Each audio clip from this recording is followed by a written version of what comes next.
What you doing, man? What you doing?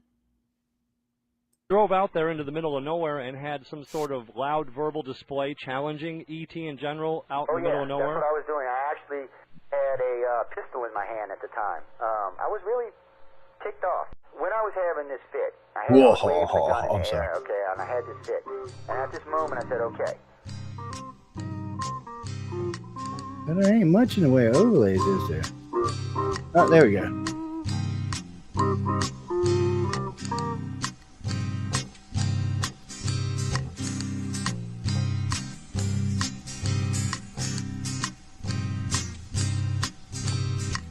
He was a Louisiana man named Montaldo. Folks around called him Six Gun Joe. Worked with ICAR, don't you know? Investigating UFOs. Out for a drive with a gal one night, they stopped to check out a reporting site.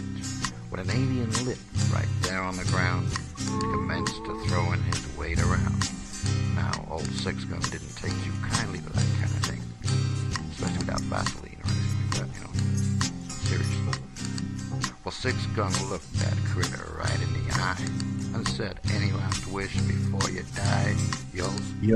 Reached for his gun, quick as a twitch, and said, "Fill your claw, you son of a bitch." Now a legend spread across the land about this pistol-waving man. But if you're from space or from Earth below, you don't give no lip to Six Gun Joe. 3191 Joe.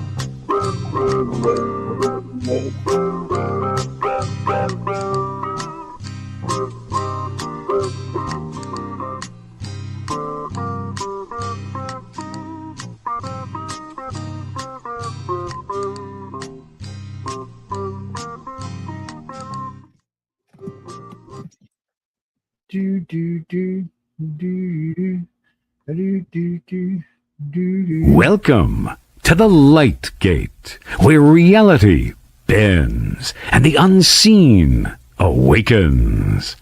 Preston Dennett, joined by Dolly Saffron, guiding you beyond the veil and into the infinite unknown.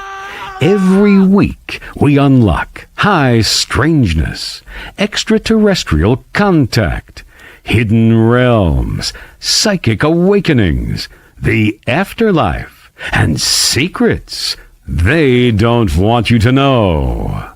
Step through the gate, and if you feel the calling, subscribe to the channel and share it with those ready to awaken.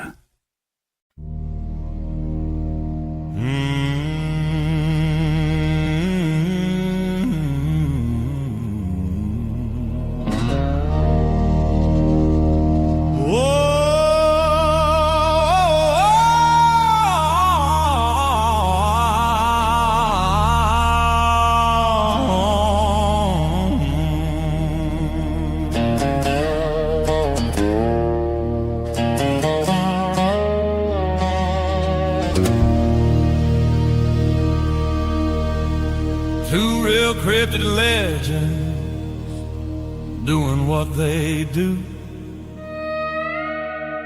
bringing information for me and you.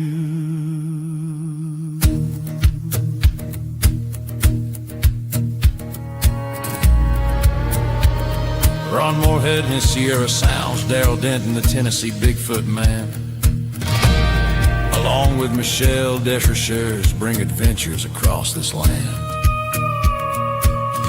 So much information brought to you each week. Actively out there looking is the truth they seek.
in to UFO Undercover, Wednesdays at 8 p.m. Eastern, with your host, Joe Montaldo, right here on the Paranormal Radio Network.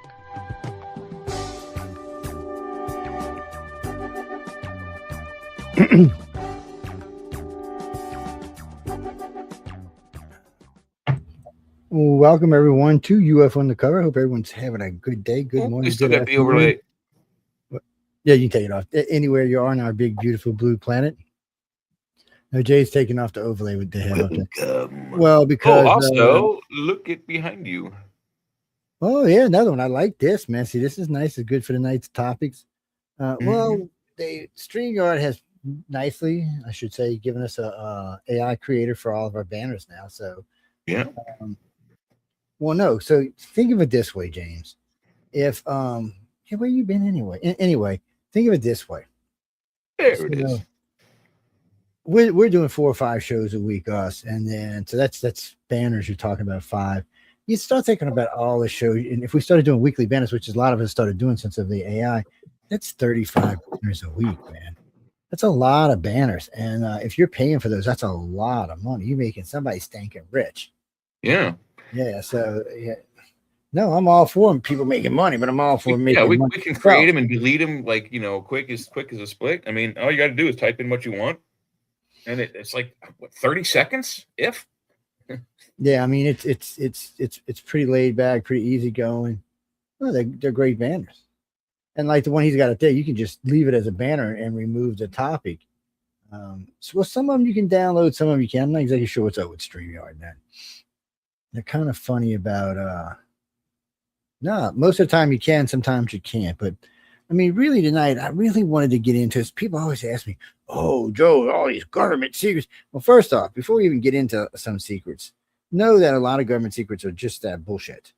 And for a couple of reasons. One, humans don't be stupid. Okay, look. Government's testing out a new project wherever in our country, wherever on the planet, and it's happening a lot. It's being seen a lot. And people are reporting, and of course, all of a sudden it becomes a UFO. Of course, look, remember, people, UFO only means unidentified flying object. Does not mean alien craft. But somehow or another, along the way, it becomes, oh, we think it's an alien craft. Hey, well, how you know? Why you think that? This is how I look at it. At night, you go outside and you look at the sky. It's dark. You can't see anything. You might see navigation lights on an airplane and it flies over your head. Do you know it's an airplane? Yes. Do you know what kind of airplane? No. Therefore, ergo, it is a UFO. You don't know what it is. It could be a military plane. It could be a commercial plane. It could be a freight plane. You never know. That's the key thing. It's unidentifiable. But you can pretty be sure about it. If you hear the noise and you can see the nav lights, you're pretty sure it's an Earth craft, but you just don't know what kind of craft it is. Well, you don't. And sometimes, and let's be honest, if you're looking, you're standing in your backyard and you see a red or green light flashing way over in the horizon, it's just like 2 dots. You have no idea it is. You could say it's an airplane, might be a helicopter, might be a drone, might be something else.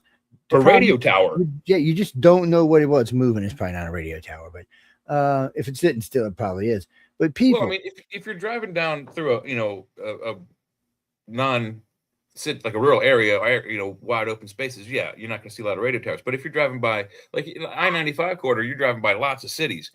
So there's very, very few blank spaces where there's not a lot of stuff on the road. So there's a lot more lights and distractions there. It's harder to identify objects in the air. So more, ergo more. If you look at the maps, the UFO maps, most of the UFOs are over those corridors. They're over the I-95 corridor. They're over the California highway corridor that goes up and down from, all the way from the top of the country to the bottom. All the way, and it goes all the way into actually Baja California, into Mexico. So that's where the bulk of the UFO activity is. And then there's a little bit across the top where Montana and that is. And then, of course, the Ohio and Hudson valleys are very popular too. Yeah, there's so I'll help you people if you want to really. I got to be honest, I don't think you're gonna see a UFO if you go looking for one, but unless you're been exposed to one already. But anyway, Jay was talking about the Hudson River Valley. It's pretty good up there. Just different times of the year, though. It's kind of a little weird how it works up there. I've met several people up there that have had experiences. I met one woman. Actually, I'm sorry. I met the son of a woman who had physical contact up there with the craft and ended up with stage 4 cancer and dead within, I think, 5 months of touching the thing. So, Wow. Jesse, it doesn't necessarily mean it was alien. It's just No, we have radioactive devices. Yeah, the rest of the story suggests it is, but that particular thing doesn't. Doesn't suggest it's not, but it doesn't suggest it is. But she was a contactee, so she had been having regular contact, and she had felt that night that something was going on and she needed to go see. So contactees often tell me about leaving to go places because they felt like they've been called there. But anyway, well, no, I mean, these are all secrets the government keeps. I mean, they can't let too much out because they can't control it. Once it hits a certain point, as it expands outward, it's like that ever expanding foam. Once it hits a point, it can break just about anything. The same thing with humans, but right now we're not to that point. Right now, as humans, we're still kind of holding back and hide a little bit. But anyway, there's what makes you threw that up there. Totally freaking distracted me. All right, I'm moving this. Sorry, I'm moving this off my screen. So I don't let this. The government needs to know. They want to know, but they also want to keep it a secret. So anytime they can use an opportunity to say it's something else, they do. Okay, Stevensville, perfect example. Stevensville was not an extraterrestrial craft. It was one of ours. I'm pretty sure it was one of the bigger auroras. From the description I got, and after talking to our friend over at Boeing, it sounds like it was one of the auroras. One of the things that tipped me off first off was the 16 rows of engine. I mean, so it's 4 rows. It's 8, 8, 8, and 8 engines, and there's 4 rows of them. And when it first takes off, they start glowing this wicked red, and then they just turn into this whitish blue, and they're just gone. They're just like, I mean, they're just zinging along at whatever speed they're zinging along at. But one of the downsides, or I shouldn't say downsides, but one of the things that helped us realize it was those engines and the way the scoops were designed in the front. Right off the bat, you're like, oh, well, this is some type of scoop design. Well, and then there was rivets. Oh, yes. So I had never heard any rivets shit from MUFON. MUFON never talked about it. None of them people ever talked about it. I was invited to Stevensville by Peola Harris for the all women's conference, so I went. And I was listening to the witnesses. There was a party that night, had a big bonfire, and everybody got together and talked about it. And when they were talking, and it's all on videotape, it's on high 8, so I'd have to get a new camera for it. But they said that's what they saw. So these guys that were out there, all the people who saw this, and by the place where we were standing that night is where they saw it at, where the bonfire was going. So we're standing here. They're talking about this thing, how big it was. So then they mentioned the rivers. Then they mentioned chase planes. I'm like, can chase planes really? I said, where was moving? Who investigated this? They said this was an alien craft. I mean, let's be honest. You got what seems to be some type of traditional type engine that we've been working on, and chase planes and rivets. I mean, come on, guys. And those damn things don't even go together. And what surprises me is you don't see rivets on an F-22. Get up close to it. You don't see no rivets. These freaking glue holes they're playing together, I guess. There's none on the SR-71 either. They somehow they like clip together. Oh, they're beastified. Oh no. Who said that? No, no, it's SR-72. Yes, and it's okay. The SR-72 as it stands right now is going to be autonomous, but they said there could be a cockpit one later on. Something about it, they may want to use it as a bomber if it's fast enough. They're talking like Mach 12. Well, that's what they say the 3RT, the black triangles do is Mach 12. That's what they've been clocked at inside the atmosphere. Pensacola Naval Air Station clocked a pair of them cruising down to Pensacola at about 700 feet at Mach 12 point something, almost Mach 13. 2 of them, yeah.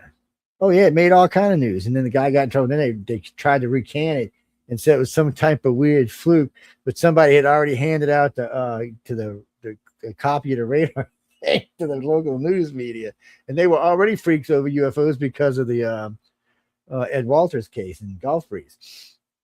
Yeah, so they were all over it. Oh, it was great. Yeah, so it was a great case, and we got a lot of weird anomalous stuff out there in photos and stuff.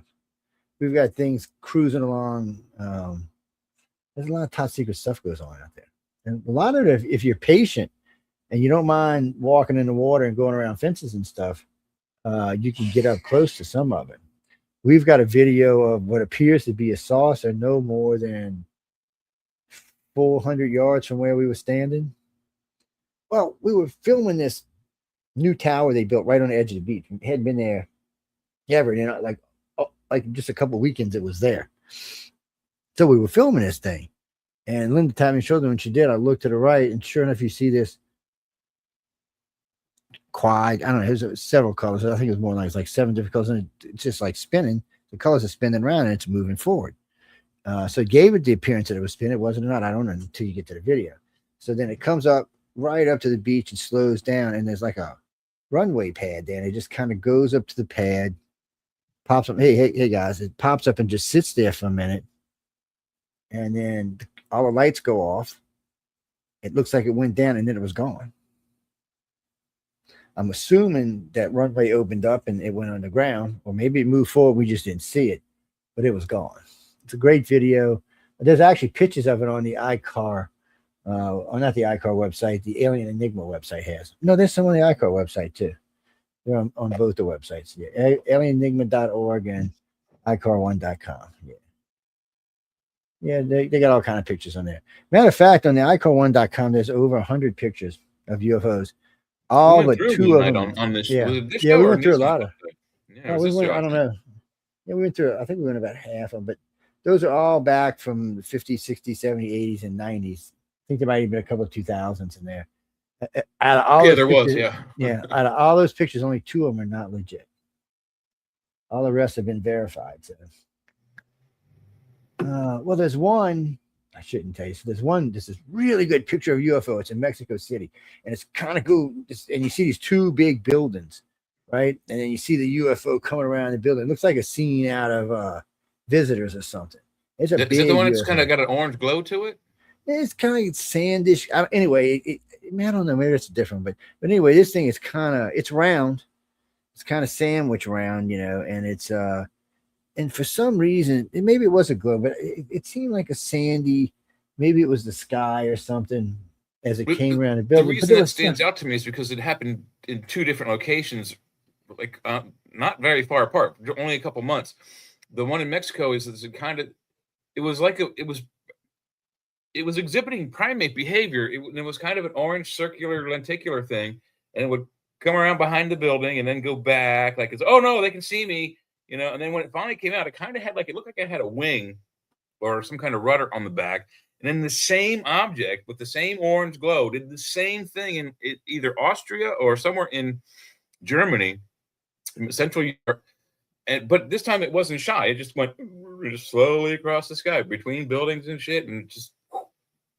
So someone, on this particular one, I think this particular one was actually Hami Masan said it was a hoax. I've never heard Hami Masan ever say anything was a hoax. I was just floored. I was like, wow. I've never heard him say anything was a hoax before. And he's kind of like something about the Succulus of Mexico, Hami Masan. Yeah, something about the way it was moving gave you like it didn't belong there. I don't know. It was odd. It was odd. But anyway, that one is another one on there, and that one's actually been verified as a hoax. By the way, the people who did it actually came forward. But this is all before AI people. This is before CGI. Yeah, think about hoaxing before AI and CGI. I mean, that shit was hard. That wasn't no easy CGI stuff. probably was give it the 80s. Yeah, was when it really started to come out. That's when the really good art programs were hitting the computers. Photoshop and Coral Draw and all these other 3D Draw, all these different ways to manipulate not only digital film with whatever was available at that time. It was scattered. Well, I think they had the first disc film was that one that had it looked like the viewer thing. It had little tiny negatives on it, and you put it in as a disc, and it somehow it was the weirdest thing. Anyway, but yeah, from 80s on back to really good fake UFO pictures, you don't find them that often. It's usually some guy that's got a camera and he goes pull, and his friend throws a hubcap in the air, and they go. Yeah, and sometimes them look pretty good too. I gotta say, and sometimes double exposures you can do with an emulsion film if you know how to keep the film from advancing. You can, put a backdrop on it and then throw a model. Jack, I'll look while we're talking and see if I can find any of oh hell, now I forgot his name. The guy from the Norwegian country, like Billy Myers. Billy Meyer, yeah. I'll see. Well, because Billy Myers is interesting because a lot of Billy Myers stuff is real and a lot of it's not. The stuff that's not is what makes the other stuff that's real not real to others. It just sucks because I mean we've been through this. We knew a lot of his stuff right off the bat. It was really good, and then wham bam, thank you, ma'am, and that was it. So it kind of he just. I know what happened, and I said this. Matter of fact, I got yelled at a conference I was doing an election night, and somebody asked me about it, and I said, "Well, I said, in ufology, you're only as good as your last thing." You know, and he was fading away. He was, he'd been making money off of it, and it's not always just about the money either. It's about the fame and the notoriety. It can get he was definitely siphoning siphoning that off of there. Yes. Yeah. No, Jackie, it can. Oh no, it can definitely get addictive. You mean for me? Nah, because my ego is already big. I'd been dancing in clubs and for money, and not that kind of dancing, by the way, but I mean, playing darts and stuff like that. Special forces in the Navy.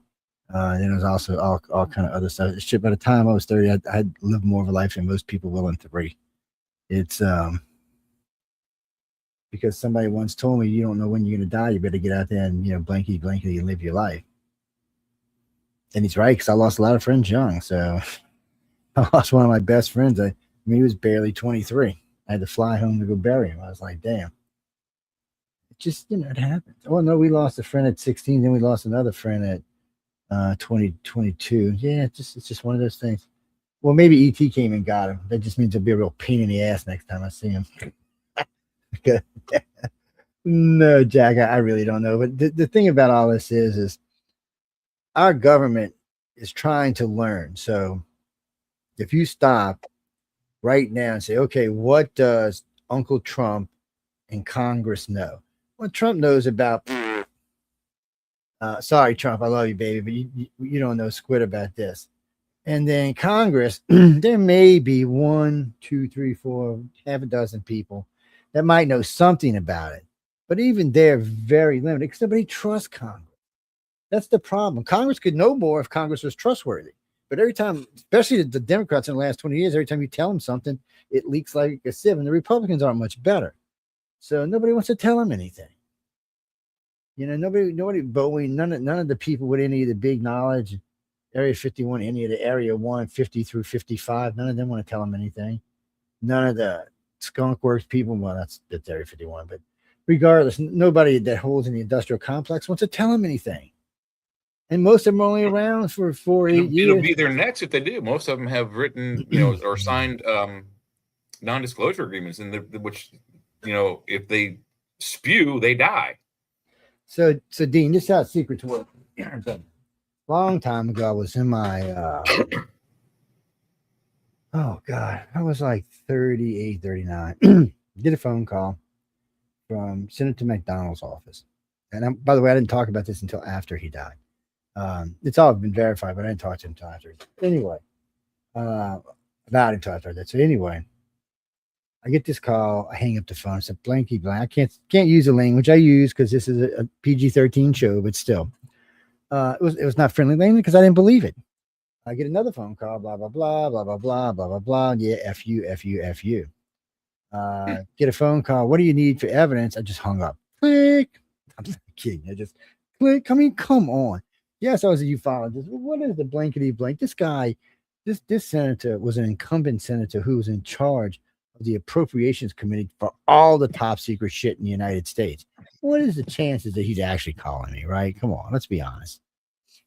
So I get an envelope sent to my house. Yeah, it's a picture of his driver's license and his congressional ID.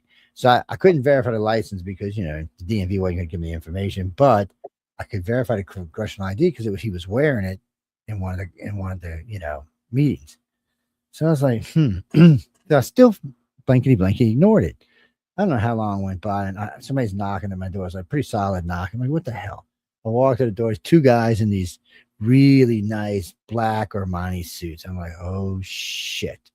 Big black shiny glasses. And I mean, I am really I look straight out as a big black super stretched limo. I'm like, oh beep.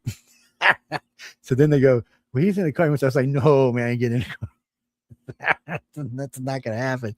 He's like, dude, we could do this one of two ways. It's like, I said, you do know I was special forces, and one of the guy looks at, she said, you do know we're just special, right? And I'm not sure what the hell that was supposed to mean. So I said, all right, what the hell? I couldn't fight him anyway. I mean, by the time all the neighbors were out there, they probably just shot me in the head. So I go out there, open the door, and I look in the car, and sure enough, he's sitting in there. I get in, nice limo, got lunch all in and shit. Just go for a ride. I'm like, okay. And we get in, we're going for a ride. He said, help yourself eat. And I said, dude, you poisoning me? I mean, come on, I was like really paranoid. No, it had Rohypnol in it, so they can, question you and get answers. So he goes, so then he starts telling me about this experience he had. He was driving home. He was somewhere in New Mexico doing something, and he was driving down this road. And he said, and this thing flew over his car and just blew his car almost into the other lane. And he noticed it was shaped like a black triangle. And he said, I looked and looked. There's nothing mentioned in our government about these things anyway. He said, I had heard, somebody had told me they had heard you talking about them before you had an idea where they came from. I looked at him like, really, dude? I said, I know you're in charge of appropriations. He said, well, look. So I started telling him about the TR-3Bs. He's like, they're ours? I said, yeah, they're ours. Been ours for a long time, too, at least a decade. And he's like, what? I'm like, oh, yeah, they've been flying around since the late 70s, early 80s. I'm like, at least 1977 is probably the first reports, yeah.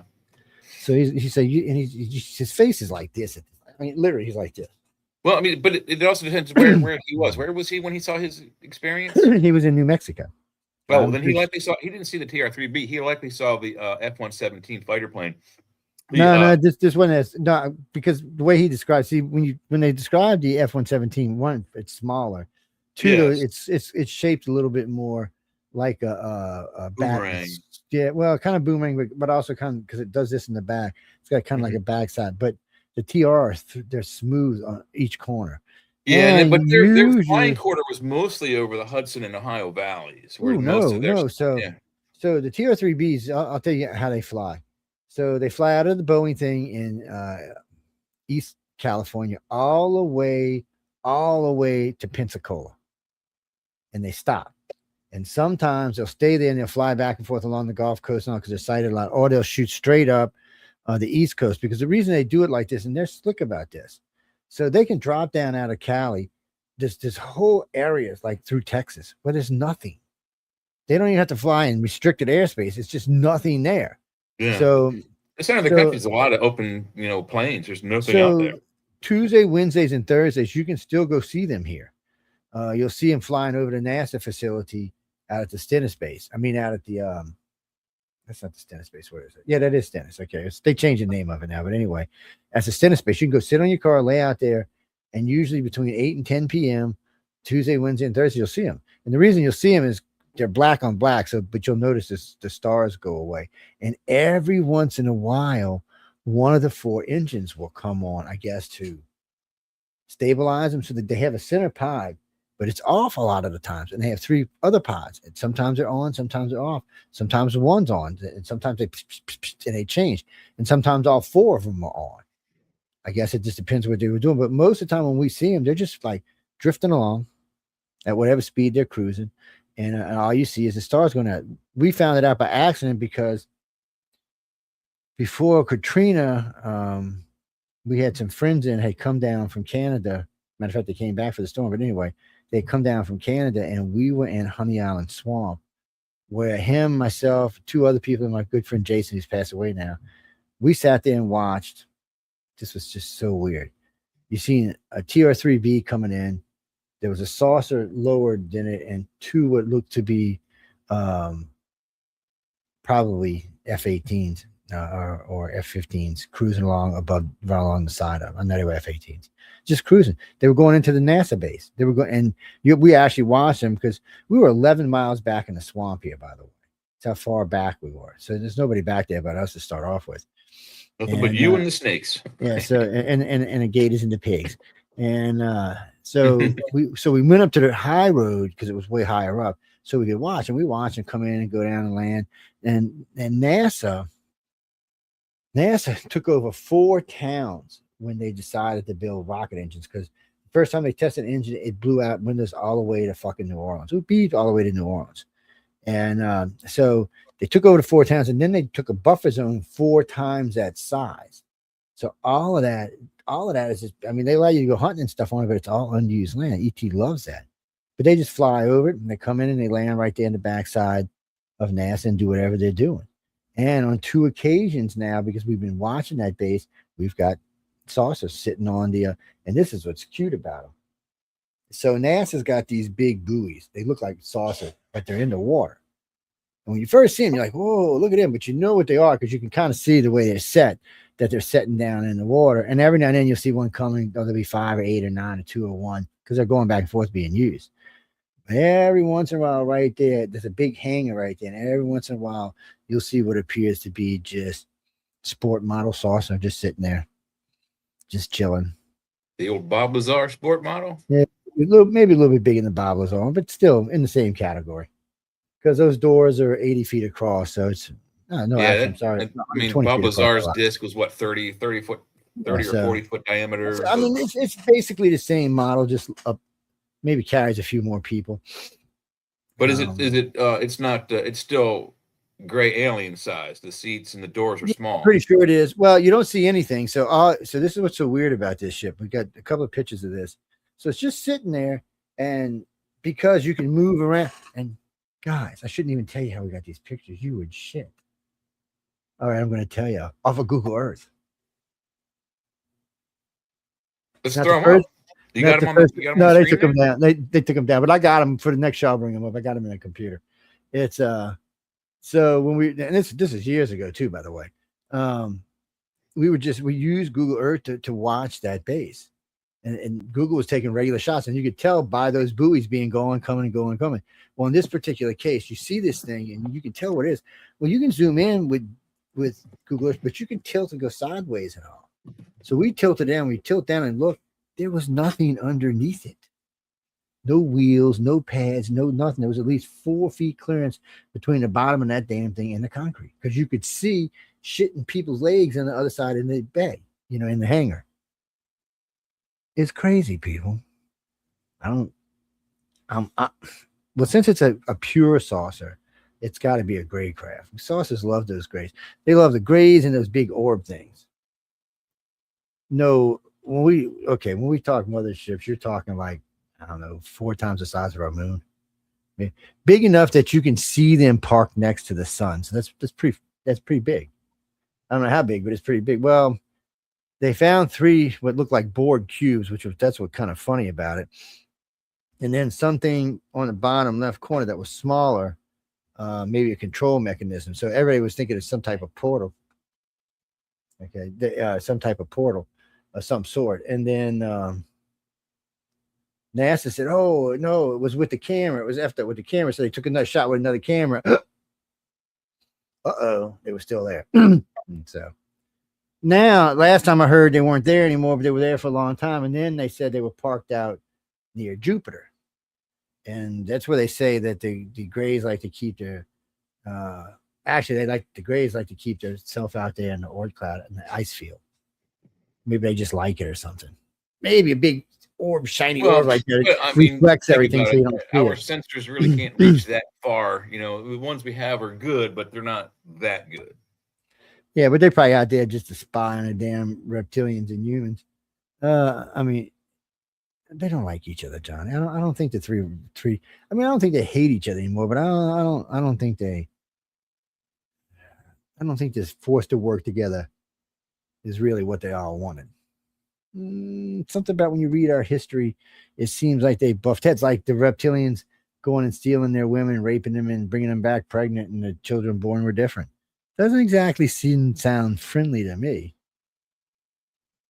Or the human aliens fricassee and barbecuing the reptilians, stuffing their tails. That just doesn't sound friendly. Sounds hostile. Well, I guess because the Greys make them behave. Yes. Dulcie, Jay and I was talking about Dulcie a couple of weeks ago. I don't know, guys. If it was any other race than the Greys, I'd be okay. Maybe some way they got some reptilians down there, or they got some humans and they had a shootout. I could kind of, sort of, maybe do that. The Greys ain't no effing way. The Greys would have just looked at the soldiers and went, and they would all just fell over or stuck their guns in and blew their brains out. No, I don't think we have anything that can stop the Greys' telepathic abilities. I don't think even the reptilians or humans can stop their abilities. It's one of the reasons they're scared of them. Yeah, to be honest, I think the Anunnaki, if you will, the reptilians, and if there is an insectoid race, their mental skills are probably only telepathic. Meaning they can't move things as much with their minds as the Greys can. But not only can the Greys seems to be a hard but not only thing. can the Greys control things, they can get into your brain. They can make you do stuff. What you be like trying to like not move your arm, and they're making you shoot the president in the head, and you wouldn't be able to do a thing to stop it. They could also stop your brain from functioning. They can stop your heart from functioning. They can make you sleep with that ugly girl too. Yes, and they can also think about your organ that they don't like. They can burst it and you die.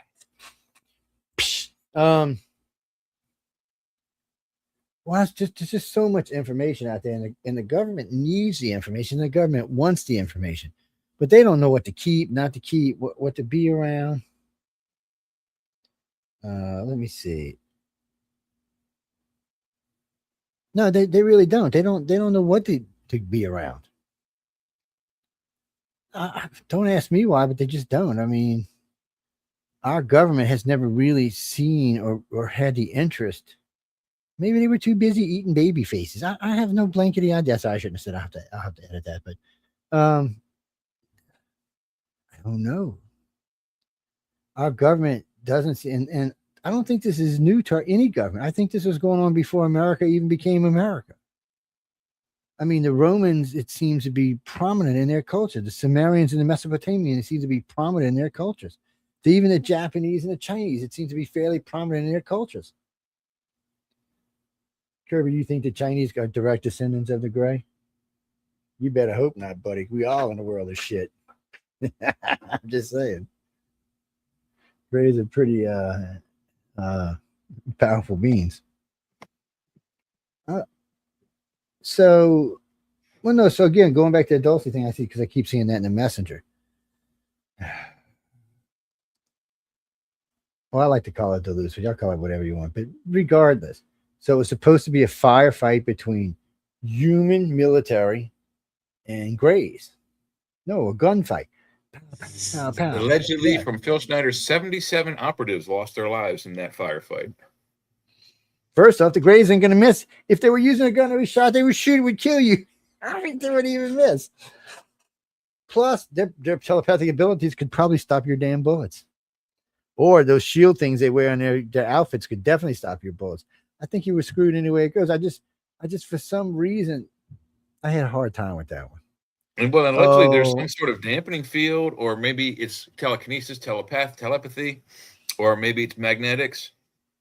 But mechanical firearms will not function, meaning some have reported not being able to pull the trigger, or when they do pull the trigger, the hammer falls, nothing happens. Yes, they say that's reportedly because of an accident from one of the world wars. Gray had brought an army guy on. When he woke up, the gun was sitting right there. He just shot all the Greys in the room.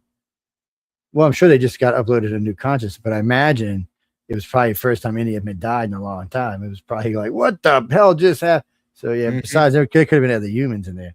Well, whatchamacallit put it in his story, and it was 10 series Taken. Was it Steven Spielberg? It was one of them. No, anyways, one of the great ones, and it was 10 parts.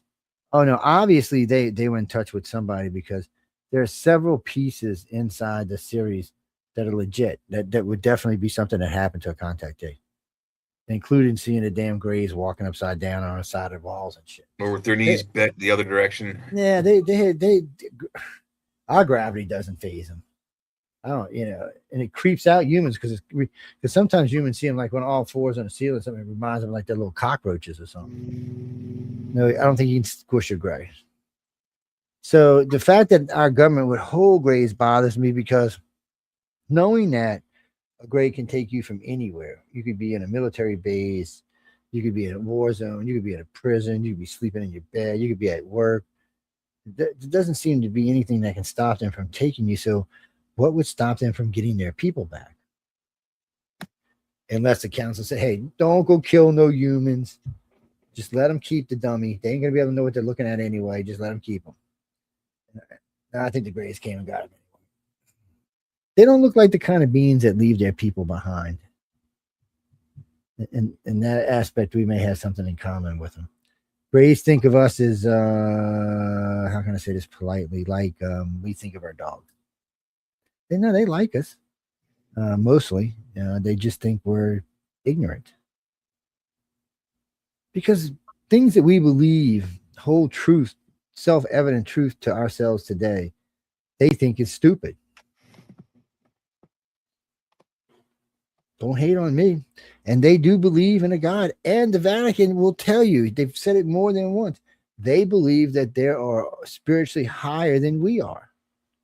Quite a bit more spiritually high. And if you're a billion-year-old being, of course, if you're spiritual, you're going to be higher. I mean, how can you not be? I don't know. What I think the biggest secret the government is keeping, that they don't know jack shit. Well, first off, who do you think? All right, let's do this way. What presidents do you think have been told that there's been an extraterrestrial presence? Any of the presidents in the first 100 years, you think? Any of them? I'm sure there's some weird stuff happened back then, but you think maybe they knew, maybe they didn't. But once you get to World War I, which seems to be when the Germans got their saucer, somebody had to at least be alerted to something. What do you mean? You mean why did the aliens give a saucer to the Germans? Because the Germans were the most advanced people on the planet at the time. Quite a bit so at that. I mean, we didn't even catch up with the Germans till 30 years after World War II. Sorry. And we had to have some of their scientists to do it. We just do. So, I don't... Like I said, if it was the reptilians, the humans, I wouldn't have as big a problem with a firefight. You know, maybe somehow or another they got hold of some humans and got them down in underground, and maybe used some knockout gas or something, got them underground, and they freaked out and took some weapons and started shooting each other up. Well, no, because the human aliens and the Greys, I mean, they're alive like we are, so they can be killed. I think they can upload their consciousness too. I think all three races do. I really think that's something that they learn at a much younger age than we want to think it is. When we talk about it, a lot of people think that's like a million years in our future. I don't think it's a million years in our future. I think it's probably less than 100 years in our future. I mean, we're already learning how to upload the stuff to the web, and we've already had 2 people now take memories out of their head and put it onto a microchip. Oh, and then we got Elon Musk allowing you to use your brain to control everything. Yeah, what did he call it? Some sort of, I forget the what he called it, but neurochip. it's an interface where you can, like, the first dude was able to, like, move the mouse, or not the mouse, but the cursor on the computer with just thinking about it. It was weird. It's the neurochip, and it's going to be used for a lot more than that. Think about unloading payloads and stuff. You'll be able to use that now. When you're on board your ship, you can be anywhere in your ship running your ship. You'll have constant access to it. It's a different way of doing things, people, that's for sure. And if we start installing them in people who are flying the new X-47s, well, Russia and China might as well just stay at home. As it is, the F-22 gives such a big advantage over any other. You could have a Gen 7 flying this thing against this thing because its reaction time because of the chip to firing is so much faster. So even in an advanced Gen 7, the guy still got to push that button to fire. And the time it takes him to push the button, he's dead. Yes, because the guy's already thought about and fired the missile. As soon as he looks up and sees him, the missiles are fired. There's not even a reaction. It's just this zero reaction time. You just look, go fire. Yeah, like 0.0000000000000002. That might be, yeah. There's not gonna be any more interface than that. Now the Russians and Chinese ain't got there yet, and fortunately for us, we've managed to hold on to the technology. Well, when you look at China and a lot of China and Russia's stuff, it looks a lot like us. Even though China's trying to change, it's still a lot of this stuff looks a lot like us. Matter of fact, their Gen 6 kind of looks like our Gen 7. Yeah, just not with all the fancy gadgets. What do you mean? Is what true? It is true that the X-47 can go fully invisible. It has cloaking technology, not stealth technology. Stealth technology is different. It has cloaking technology. It actually has both. It has stealth and cloaking technology, and it has engine coolers. Well, So cloaking would technically fall under the broad category of stealth. And stealth is like, for us, stealth always means radar invisible. No, it doesn't have to, John, but in today's world, that's what it means, radar invisible. When they say cloaking, they mean eye invisible. Yeah. So you can't see it. Don't ask me, dude. I don't make the rules. I just watch the stupid shit because some of it's really cool. It's no, I mean, some of the stuff is really cool. Really, though, that is the biggest secret the government has, that they don't know anything. Yeah. Well, so I know we're going to take a break here in a minute, but the thing of it is our government is trying to find out, but you think they would put pressure on the whatchamacallit industry to tell them, because they're the ones that know. At least they know a lot. Jay and I was talking about this, but so when you get into like Boeing and Lockheed, they probably know about the technologies, the stuff that they're backwards engineering, stuff like that. What they know about the actually know about the extraterrestrials is probably limited, because it's probably not their field that they're looking into. Probably somebody else is doing that, some bio research somewhere, a lab somewhere doing that. As far as we know, it might have been Wuhan doing it, but regardless, it's not going to be that particular industry. So they're kind of limited to what they know. Now, the men in black, or whatever you want to call them, which seem to have agents inside the government, agents outside the government, and agents with the extraterrestrials, maybe they know everything, or maybe they know a lot. I have said they might be the rogue race, because it's possible. We know there's a group of rogue race. It's done. It's not even an argument anymore. There's been too many things that happen from a gray outside of the way grays do things. Grays are methodical in the way they do stuff. Whatever these are different, but it's still a gray. People still call them grays. Hey, Christy, how you doing? So, Hey, Christy. But I think also you don't see, we don't hear about the grays, or they're not mentioned as early as the reptilians are. They're not. And when we do see them, it's usually the first real depictions are 1400s ish. And then you get the stories of like elves and dwarves and weird creatures popping out of the ground in that era. So the first picture of one is not much before Christ was born, maybe 50 years. So, and a lot of people seem to think that the Greys came for that reason. And then some people say, no, they were sent here because the reptilians and humans were about to get into a big, nasty fight over the planet. I don't know which one it was, but it seems like they were present at his birth. It's the three wise men. So, yeah. And we always know Greys come in threes. And, it could have been the light beings, Jack, but it does seem that they were wise to what was going on. It could also have been one representative of each of the species: Greys, aliens, and reptilians, or Greys, humans, and reptilians. Bringing gifts. Well, Jan,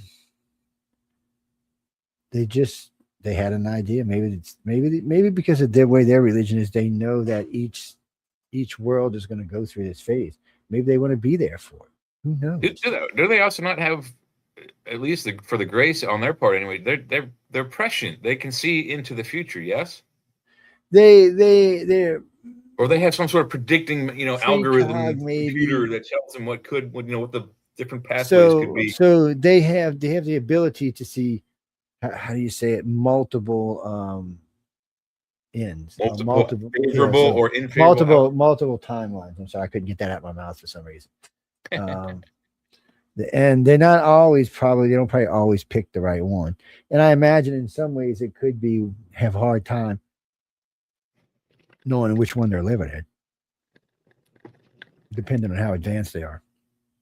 No, and I don't even know if all of them are like that, but it does seem that some of them have the ability to see. I couldn't tell you how. It doesn't seem like it's a way far distance in the future, but enough to make change. So that means probably 50 to 100 years. Could be less, could be more, but it doesn't seem to be much more because it doesn't seem to be any long-term changes in progress. All the stuff you see with the Greys and the reptilians and aliens seem to be now and moving forward kind of stuff, not long ways prediction. And for them, you got to remember, for those, they look different in that time than we do. So we're thinking 100 years is a long time. They're thinking 10,000 years is around the corner. Yeah. So that's what makes it hard. They're telling you a short time. That may be 10,000 years from now. That's their short time, or even 1,000 years. You're kind of like, what? Well, that's not a short time, ass, but it is to them. Well, all three races, the reptilians like us too. The Greys, like I said, they kind of think we're like puppies. Need a lot of care. The humans like some of us, the humans don't like some of us. It's just the way they are. Oh, they consider most of us to be like trash cousins. That's the best way I could describe it. Because we have reptilian DNA in us, we're no longer purebreds of their creation. Yeah, remember they created that. According to them, they created us, or the precursor to us, I should say. They created the last pure blood human race. Anyway, and then the reptilians came in and created us. And then we don't know, because of the way the Greys have been involved in the last 2,000 years, that they haven't been jacked around with us too. We know mentally they have. And when they do the most abductions, so what the hell's going on? And this question has been asked so many times, I get tired of answering it, but why are we still doing experiments? What are we looking for? Because they haven't found it. Whatever they're looking for, they haven't found it. Do they know what they're looking for? We don't even know that much. It may be one of those things that they won't know what it is until it is, or maybe there's some specific outcome. Maybe they're trying to make the Kwisatz Haderach, whatever that means to them, their super being, whatever the hell. Or maybe they're trying to recreate a being that evolved in this solar system, and because of the damage to the fifth planet and the fourth planet and the third planet, which we're standing on, and the second planet, which is a carbon dioxide mess, maybe they're trying to rebuild that society and those creatures. And then when they get to those creatures, everything else is scraped off the map. Yeah, when I get lost here. Sorry, guys, got kind of sent off to another page there, kind of weirdly. Jamie, no, we can't play the woke on this show. I'm sorry, guys. Oh, we can play it on Friday and Saturday. We can't play it here. Because the language is a little tad tough. It's a little on the X-rated side. But you know what? Look, who sent me this? Well, we'll play this. Yeah, I love this stupid disco stuff. It's sooner or later I'll burn myself out on this. No, there was one I seen with Donald Trump and Pete Hasek doing the Iran dance. It was hilariously funny. I haven't seen it. I can't find it. No, I'll bet you they pulled it down. Yeah, it probably was. What do you mean X-rated versions? We save that for Saturday or Friday. How's that? You mean are these? Save that for Friday or Saturday. Yes. Just save it till then. No, we can talk about it on those, just not tonight. Yeah. Some things I don't need to know, though. There's just some things in the world I just don't need to know. Yes. I just, like chihuahuas like chocolate. I don't need to know things like that. Anyway, let me put this song on so we can go to break. We're going to be probably about 6 minutes short break, because the song's about 3.5, and then a couple of promos, and then we'll be back. We'll get a little bit deeper into which government agencies might actually have something that they can, something tangible. Remember, so much of this is compartmentalized. So whose compartments have what? Anyway, some know more, some know less, some know nothing at all whatsoever, except for what the device they have. And then some of them think they know something, and they don't actually know squat. Like David Grush. Poor David. I don't even know. Anyway, we'll talk about that idiot when we get back too. Anyway, guys and girls, Jay, throw us up on the screen, baby. It's up there. Oh, is it? Okay, I already forgot. Yeah. Here we go. Yeah. Make it so. Yeah, you have to keep your eyes on 7 and 9 there. She's a dirty little girl. Well, I was stuck in 10 forward with the Vulcan delegation. Oh, the most yes, boring so was celebration in the United Federation. The Klingons and the Romulans were trying to be polite. Not even William Riker's getting lucky here tonight. That's when it struck me. I let Dinah know the score. Then I found the nearest holodeck and opened up the door. Computer, give me disco. Put some glitter on the screen. I want the funkiest roller program that this ship has ever seen. Synthesize the rhythm, make the polyester shine. Kill the lights and set the star date to 1979.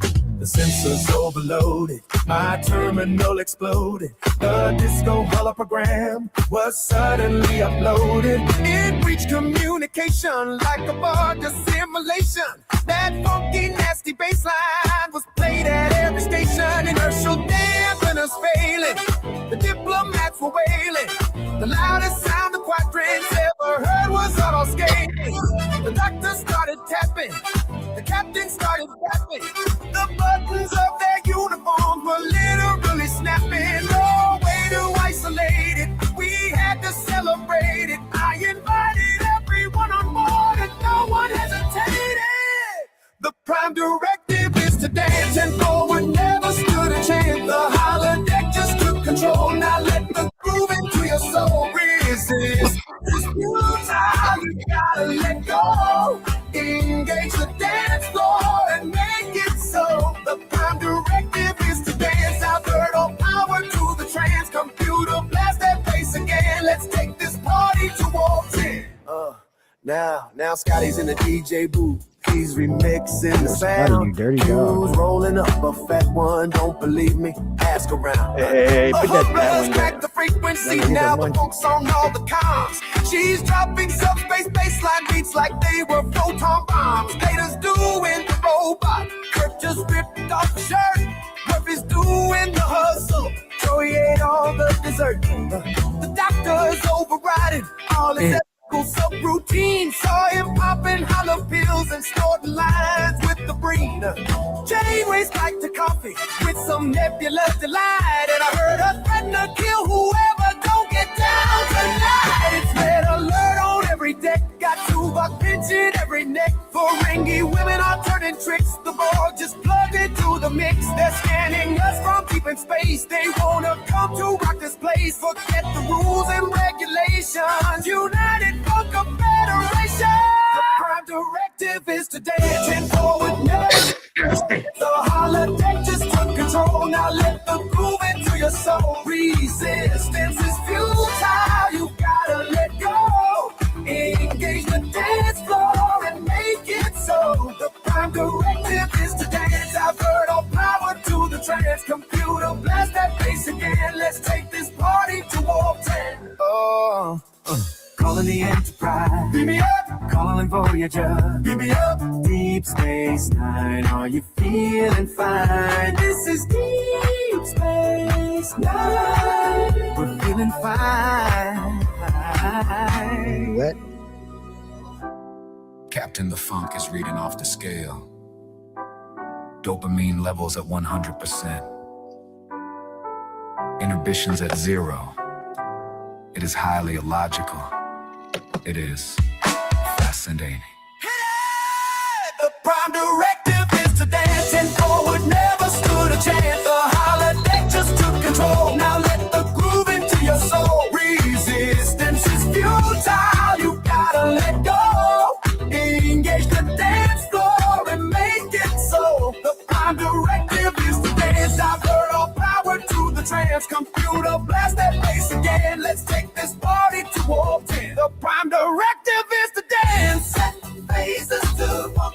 O'Brien energized. Set phases to bump. Hailing frequencies open, Captain.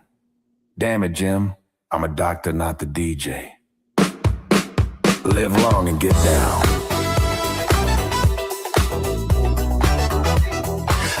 night has come, it's cold and losing my control. Your light is gone, and lonely darkness fill my soul. I wish that you could save me from my isolation. It's way too complicated. Let's stop this conversation. Let's stop this conversation. We got no relation.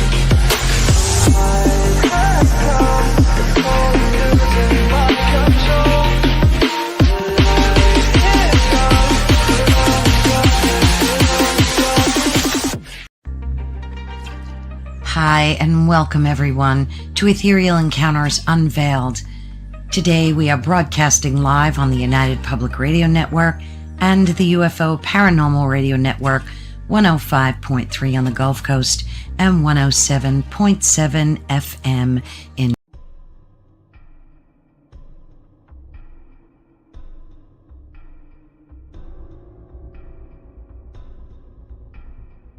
Welcome to Don't Whistle at Night podcast, where Navajo legends echo in the shadows. Darren and Dawn will guide you through the sacred fire of native storytelling, where the old stories breathe, the unknown walks among us, and voices, long hidden, rise to be heard. And remember, don't whistle at night.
That was a very strange music there. I don't know what the hell that was.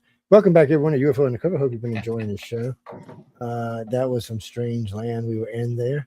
Yes, no, I like the Star Trek stuff. Most of it's funny. Some of it's kind of boring. I've seen a new one, some kind of redneck picking Star Trek with the Enterprise in it, but some of them get a little too stupid, but still, They're fun. They're fun, and they're AI, and somebody's having a good time with them. Yeah, they're goofy. And we get to play them when we want to, and well, we play a lot of them. I mean, there's a lot of different ones we play in the network. Yeah, a couple nights ago or weeks ago, we did. I did one like that for Stargate, and one like that for what was the other one? Battlestar Galactica. Battlestar Galactica. Yeah. Oh, sorry. Yeah. What do you mean? What song? Oh, Angel Rocker. That's Laura Lee Patton. Yeah, she hosts on Monday nights, just before Lightgate, right after Tenfold, or just before Nightgate. Yeah, second, depending on what Monday it is. It's either the second to last show or the third to last show. Well, the Bigfoot boys come on every other week with Michelle. How did she say her name? Michelle DeRoche is what he was trying to say, but he was having a hard time with her name. It's well, I mean, if you look at it, I'm assuming it's French. I'd have to ask it to be 100%. It's French. It means of the roses. Of the witches, you mean? Is that what the hell that means? I didn't say that, but yes, of the witches. Yes, Johnny, I did not use the B word. I used the W word. Thank you very much. Yes. Anyway, so what do y'all think the deepest, darkest, hiddenest organization is in the government? Could it be like the Secret Service or the NSA or the CIA or some other rogue alphabet organization? Probably a group we don't even know about. The Dolphin Society? I don't think the Dolphin Society exists. I do think it existed at one time, but after there's a couple of people who died, I don't think it's there anymore. Well, what was his name? The astronomer, God, what was his name? Sagan. Yeah, he died, and a couple other people had died, and they were all supposedly members of it. So I think maybe it just faded into darkness, or the remnants were absorbed into other groups. That could have been it too. Well, I mean, all of them are trying to figure out if the planet's being visited. I mean, the real question is two questions: are we being visited, and can we get their technology? Where the question should be, are we being visited and can we make friends? But no, we're more interested in getting their technology.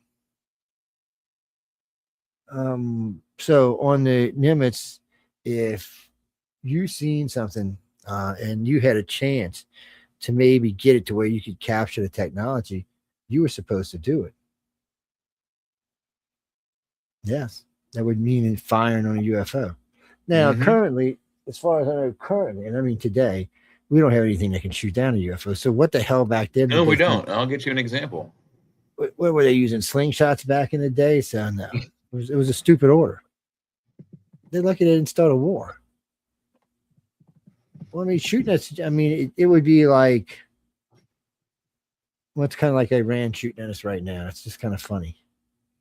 They're not actually shooting at us. They're shooting at our military and our friends, but they're not actually shooting at us. We're 3,000 miles away.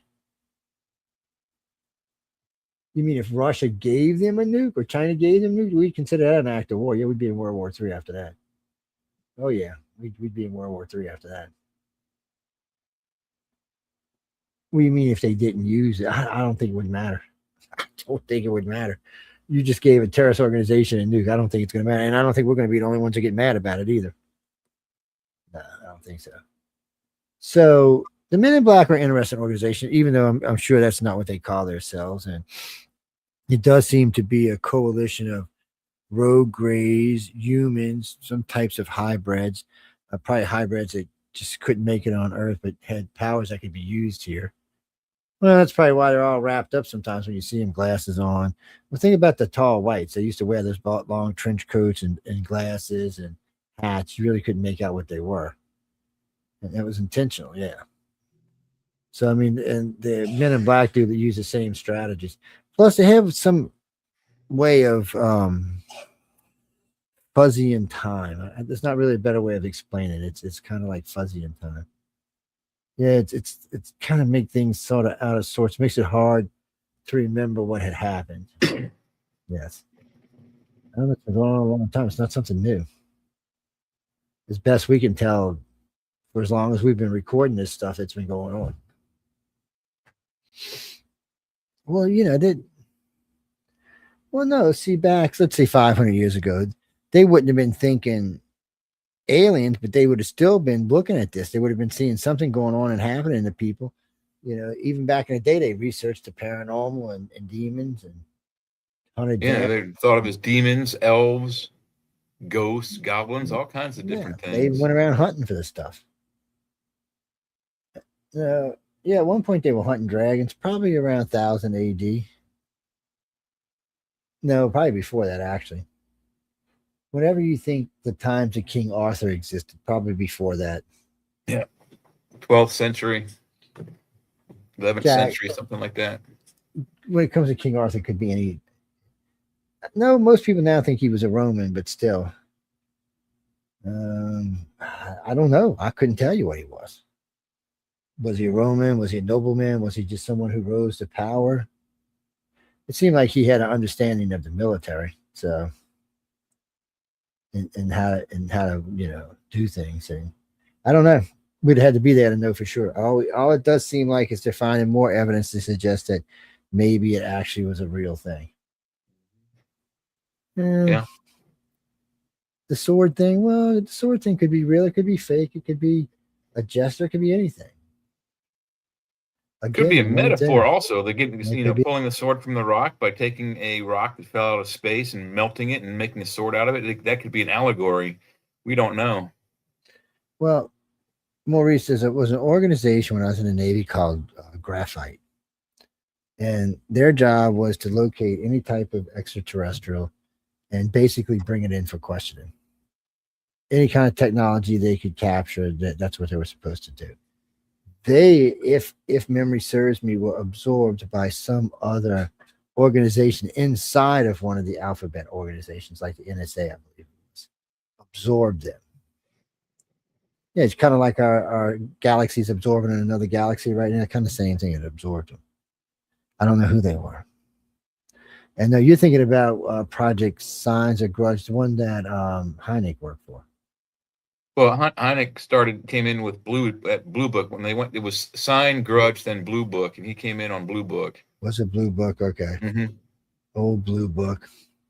But he came in as a devout critic. Debunker. He didn't believe in it, but at the end he did. Well, he had a hard time because so much stuff was weird. Just things were going on. A lot of queer things. He's not the only one, though. I mean, you got, was it Joseph Condon, the Condon Report? He came in as strictly as to debunk, and at the very last, right before he died, he flipped around and he's like, "It's real." So it's weird how some of these people come in as a scientist or a researcher, UFO researcher, and a debunker, and then they. Bruce Maccabee, same thing. He came in as a video and film analyst for some of these UFO things, completely not believing in the subject, and now he does. Well, Jamie, a lot of this information was absorbed in the early days. Little bits and tidbits they were finding. NASA had some, all these different organizations have some. Now, that was supposed to change when George Bush Jr. made that new law that the organizations had to communicate with each other, because after 9/11, we found out that each one had a piece of the puzzle. If they would have been talking, 9/11 wouldn't have happened. Yeah, it wouldn't have happened. So because of that, there was a new law passed where the governments have to, on certain things, they have to share information. I don't know if UFO is going to fall into that category. What do you mean? Is it one single thing that lets you know the government thinks UFOs are real? Okay, first thing is that in the fire manual for firefighters, there's actually a scenario on how to deal with a fire from an extraterrestrial craft. Oh, yes, most certainly, definitely. In the Air Force manual, there's also a section on how to deal with an extraterrestrial contact. It's not the only ones. There's other organizations out there that have it too, because we know in our own souls, without any evidence at all, we know we're not alone. So we're looking hard. But the problem is we're greedy and stingy. And like I was saying earlier, a lot of organizations, I found that when I was in the Navy. Not we maybe as a species, but at least several of our leading governments are certainly greedy, and they could care less about, friendly politics versus getting as much technology as they can to knock the shit out of, pardon my French, our other enemies. It's I don't know, Jack. That all that kind of stuff is kind of weird. There's a really, really good. It's a comedy, but it's a really, really good movie. It stars James Belushi and John Ritter. It's called Real Men. I suggest you can all find it on like the Roku's and YouTubes and things. And it talks about just what we're talking about here. It's a little bit of a spoiler, so if you don't want to hear the plot, mute your speakers now. The plot is this: there's a UFO coming to meet a CIA agent who looks like John Ritter, but John Ritter gets killed in the very beginning of the movie. The CIA agent is killed by rogue agents. The rogue agents want to meet the UFOs and get their big honking space gun. The John Ritter CIA agents want to get their formula to fix the current global pollution at the time. This was in the 80s when the movie was made. So they find a duplicate, another John Ritter. He's like an insurance salesman and a goof. And James Belushi is a CIA agent who has to bring him from California to DC to meet the aliens so they can get the formula to fix the planet. And it shows you that that's exactly what we're dealing with right now. There's parts of the government that want the big honking space gun. There's others that want the medical and pollution cleaning technology, if you will. And that's the problem. Is it nobody wants to like just say hi, let's be friends. The fact is if we had come here and all the Indian tribes were friendly, we probably would be a dual society. But there were more Indian tribes that were violent and met our friendly, or at least supposedly friendly explorers with violence. So that's how these things start. It's the guys who are in power get to choose what the goal is that they're going for. Right now, the goal is technology. And it is technology because we want it. We want to go ahead, even though AI scares the living buku out of all of us. We still want it. It shouldn't. The video I have up on the screen should scare everybody. This was one of the latest video dumps from the ATIP stuff. What you see in the circle is a UFO, or in their vernacular, a WAP, UAP. And then let me get over to the screen so you can see the cursor. Up here from about this angle will be a Hellfire missile that will strike this object, which will veer off course. The missile will break up and not explode and shoot off screen that way. And the debris that breaks off the missile somehow either gets caught up in the wake or a magnetic anomaly of the UFO and follows it. It's very, very cool. So watch this. Here we go. It's going to be just 2 seconds, then you'll see the missile. Boom. And then there's the debris is following the UFO as it veers off course further. Is that not cool or what? Now, we don't have anything like that at all. We don't have a single flying device that can fly through the atmosphere at Mach 1, get hit by a missile going Mach 3 or 4, and not explode. You gotta wonder what's going on there. If that was an F-22, boom! It would have never been a dramatic explosion. Just be grateful whatever it wasn't hostile and turned around and shot a laser beam up their ass. Well, it looks like they were having a little bit of trouble getting back. They were like, whoa, they lost control. Going veering off. But think about it. They got knocked off course at, 2,000 miles an hour, the wrong way. You got to wonder why they didn't shoot it down. Well, you kind of wonder why the missile didn't explode, A, and B, it only partially broke up. The bulk of it still kept on flying. Yeah, I can understand the thing that because there's some field around these ships that doesn't allow for compression of anything, missiles, bullets. It just doesn't seem to work. The only thing I never understood is when a bullet's fired and it's headed that way, how did they divert the actual piece of lead itself? But if it's a gravity anomaly, probably the bullet itself becomes too light or too heavy and either stops or goes below or above the object or around. Yeah. It might just melt when it hits the shielding. They could have a heat effect that melts it. Yeah. Hey, Google, what's the melting point of lead?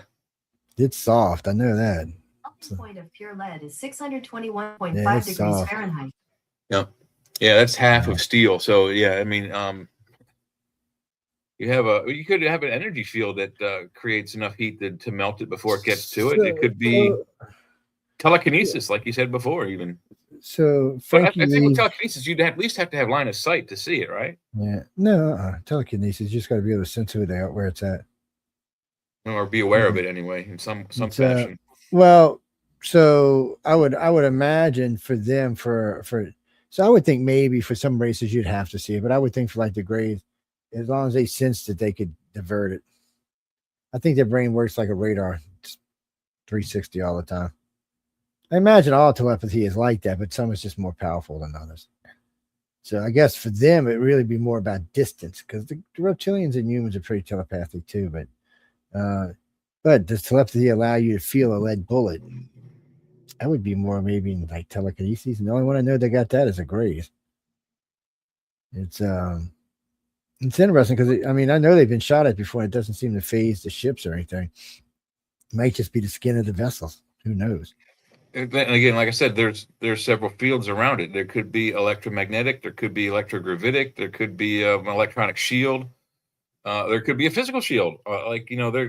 Whatever the skin of their craft is, if it's a living creature, it could have like its own living armor. What was the creature we had that had its own living armor that's morphed into the those things we have in the desert?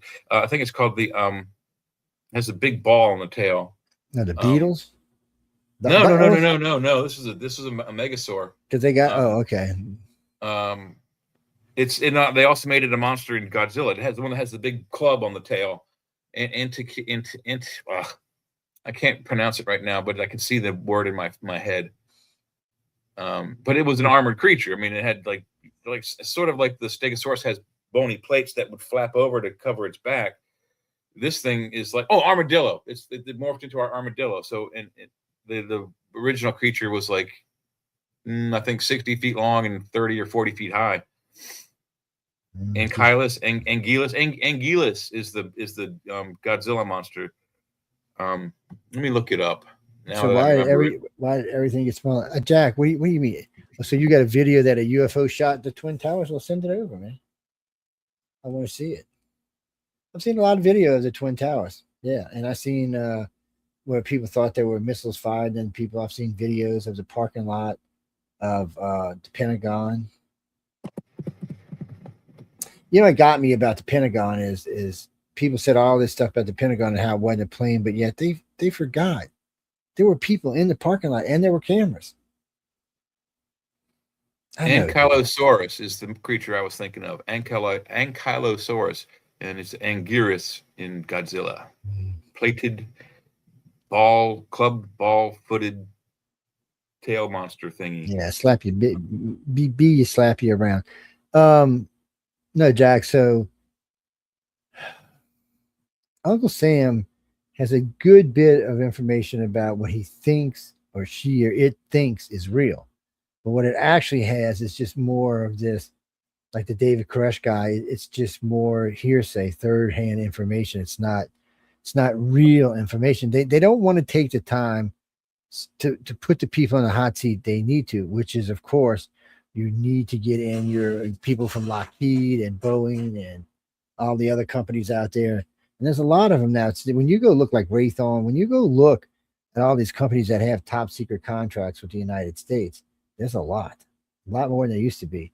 And a lot of them are working on biochemical things, a lot of working on electronics. There's a lot of things that they're working on. And you have to wonder, first off, where this big boost of technology come from? Because it's a big boost of technology. And secondly, what are we going to do with it all when we get it? Because it's kind of making me a little nervous now. Some of the things I'm looking at. So they were talking about the X-47 the other day, which is a 7th generation fighter, but it doesn't go in space. So then NASA puts out this thing that they may have a development for a 7th generation fighter that goes into space.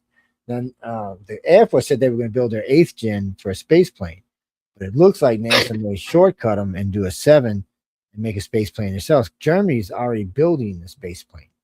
So in other words, we're figuring out how to do away with rockets. No more taking off like this. Be more like taking off like this. Well, because you don't necessarily have to just go. When you can just gradually bring yourself up. Once you get to a certain point, you lighten up. Also, you can launch from anywhere on the planet, and if necessary, you can go around the planet until your atmospherical exit point. That's ideal to go to where you're going. Whereas with the rocket, you have to wait for the planet to go. Okay, boom, and get to the direct, route. So.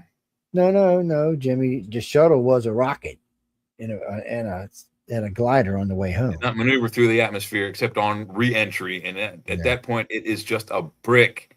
It is nothing but a ballistic brick. Every astronaut, it has no maneuvering thrusters. It is just on fly-by-wire. Yeah, every astronaut will tell you it's like flying a brick. The ailerons barely work. The flaps barely work. The rudders is sort of working.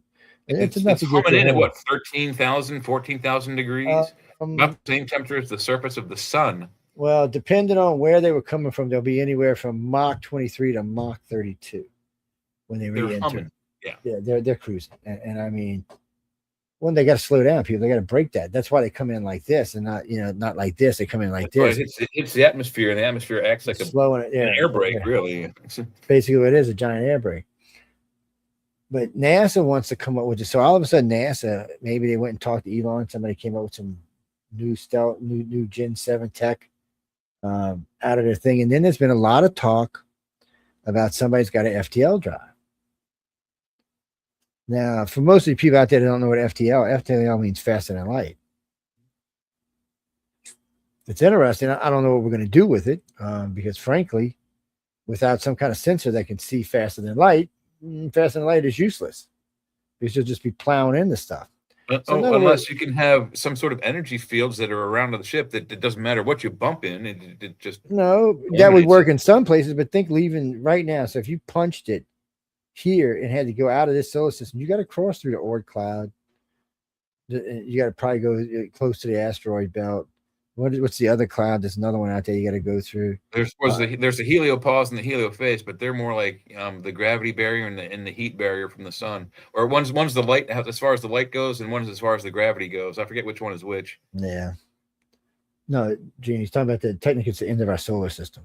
End of our sun's effect on the solar system. They consider the starting border of our solar system the Oort cloud.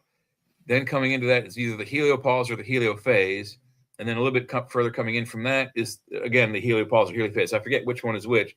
One of them is how far you can get the direct effects from the sun, and the sun stops, the light is no longer effective. And then the other is how far the gravity is effective on you. And then there's Oort cloud.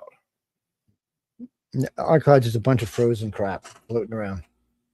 Bunch of rocks and ice and water and ammonia. Some decent size, some at least the size of Pluto out there. They think there's a big one out there, but no one can find it. No, but it's also all the junk that didn't get consolidated into a planet or a gaseous giant. It's all probably what's in the Oort cloud is also probably the very, very lightest stuff on our table of elements, like talc and chalk and coal. Well, they say there's a lot of water out there. So yes, in water, ice water, probably some pneumonia, ammonia. One day we'll need all that. We found liquid water on Pluto. We're finding water all over the place. We're going to need it as we explore and get out into the universe. We're going to need all of that. We also have to take into consideration if the story about the fifth planet is true and it was 5 times the size of Earth and it was an Earth planet and we give it the same similar ratio of 7/10, that's a shitload. Pardon my French. It's a lot of water to have gone missing. So whereas it floated off somewhere, someone came to Earth. I think some of it's frozen on the top of Mars and some of it's right here with us. Mm-hmm. Well, so here, figure this one out, Jack. So Earth gains 2 to 4 inches of water every year like clockwork. And we're 4.4 billion years old. So see if that 2 inches a year gives you how much water is on the planet today. And if it doesn't, then what are you going to do? Where did the rest come from? You can say some came in from asteroids and stuff like that. That's true because some of it did. Some of it also evaporated, so we didn't actually get it. Well, it was created by planetary volcanic activity, but not all of it.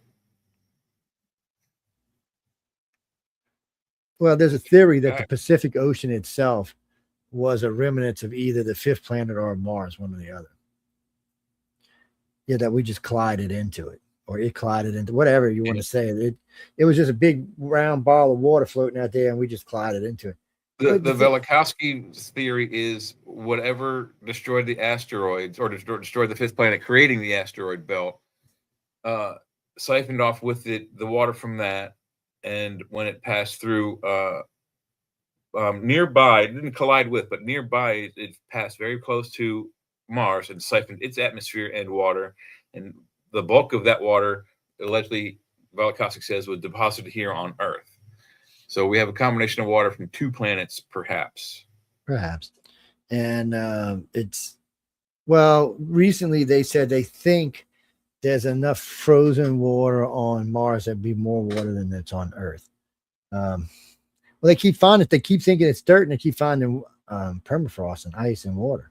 So it's getting a little confusing. So everybody originally thought that all the water on Mars either bled off or evaporated. Good theory, little planet, not much of a thing. Knew we had a big catastrophe next to it. No big deal that something might have blown the water off.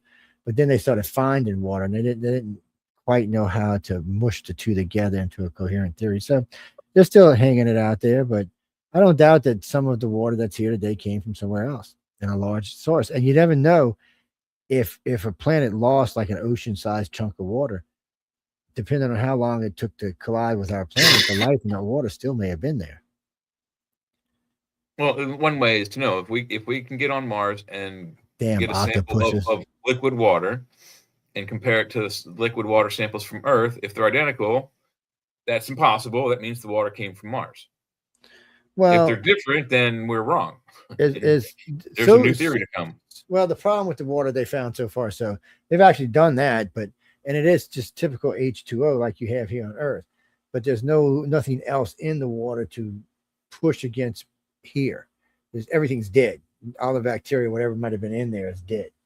So it's, I guess, being contaminated. So they're figuring next time they send the thing, they'll have to send something that digs deeper, maybe a couple of feet, and maybe they can find something that's still alive. Or maybe there's a liquid aquifer underneath the Mount Olympus. Excuse me, Frank. 9/11's not our biggest secret. 9/11 sucked. Okay, I mean it just sucked. Started 2 wars, killed all kind of people all over the damn place. We still stuck in the Middle East. Mm-hmm. It sucked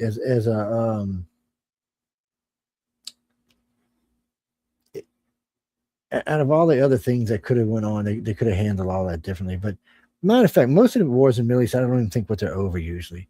I don't think Daddy Bush or Baby Bush were worried about terrorists. They seem to be looking through all the art museums. They weren't even taking the stuff. They were looking for something.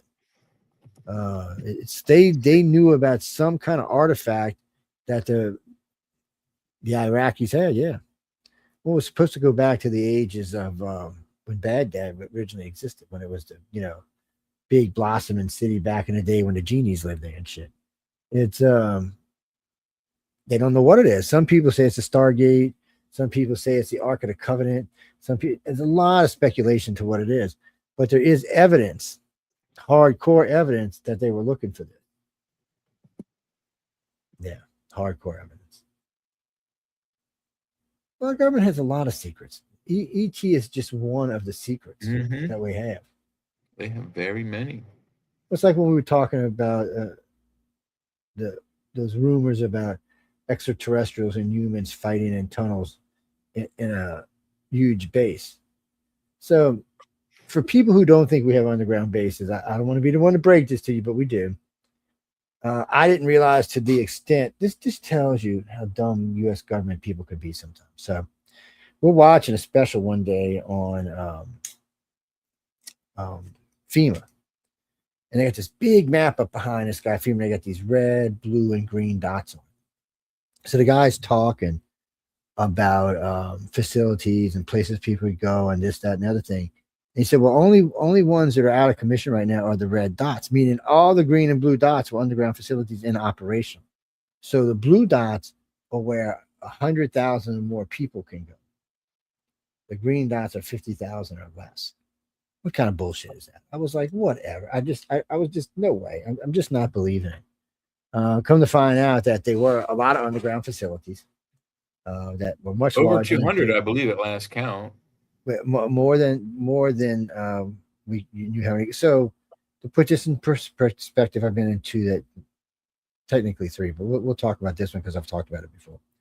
It's a story I tell when I was out with some friends. We got drunk. We found ourselves in a field looking at the stars. Me and two other guys in the service. We were just, drinking, looking up at the sky, enjoying the night. And when the little mini mountain started moving like this, it just started moving.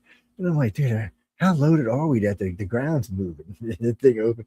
All of a sudden, you see a pop, a little white light come out, and some guys come out. There's a couple of SPs and some MPs. So they get up. We're all like, "What? Get up, man!" And so they walk us over to this door. And I mean, we're pretty drunk. You got to remember, we'd been out for like 6 or 7 hours. I'm looking down, and these stairs are going.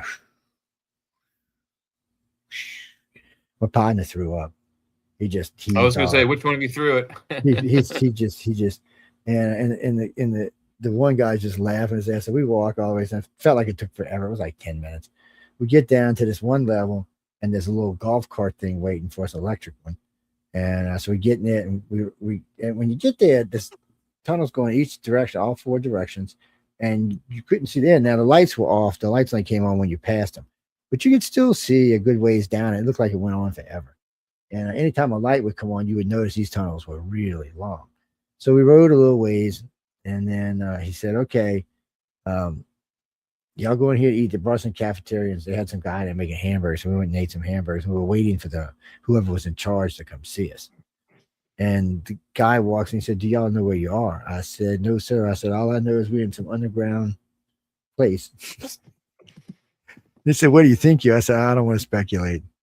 And my partner, he's like, one of them's just passed out. The other one's like, "I'm with Joe. I don't want to speculate where we are." He said, "Whatever I'd tell you if you just broke into a secured facility where you could do life in a place that no one would even know you existed." And we were both like, "Excuse us? Wait, dude.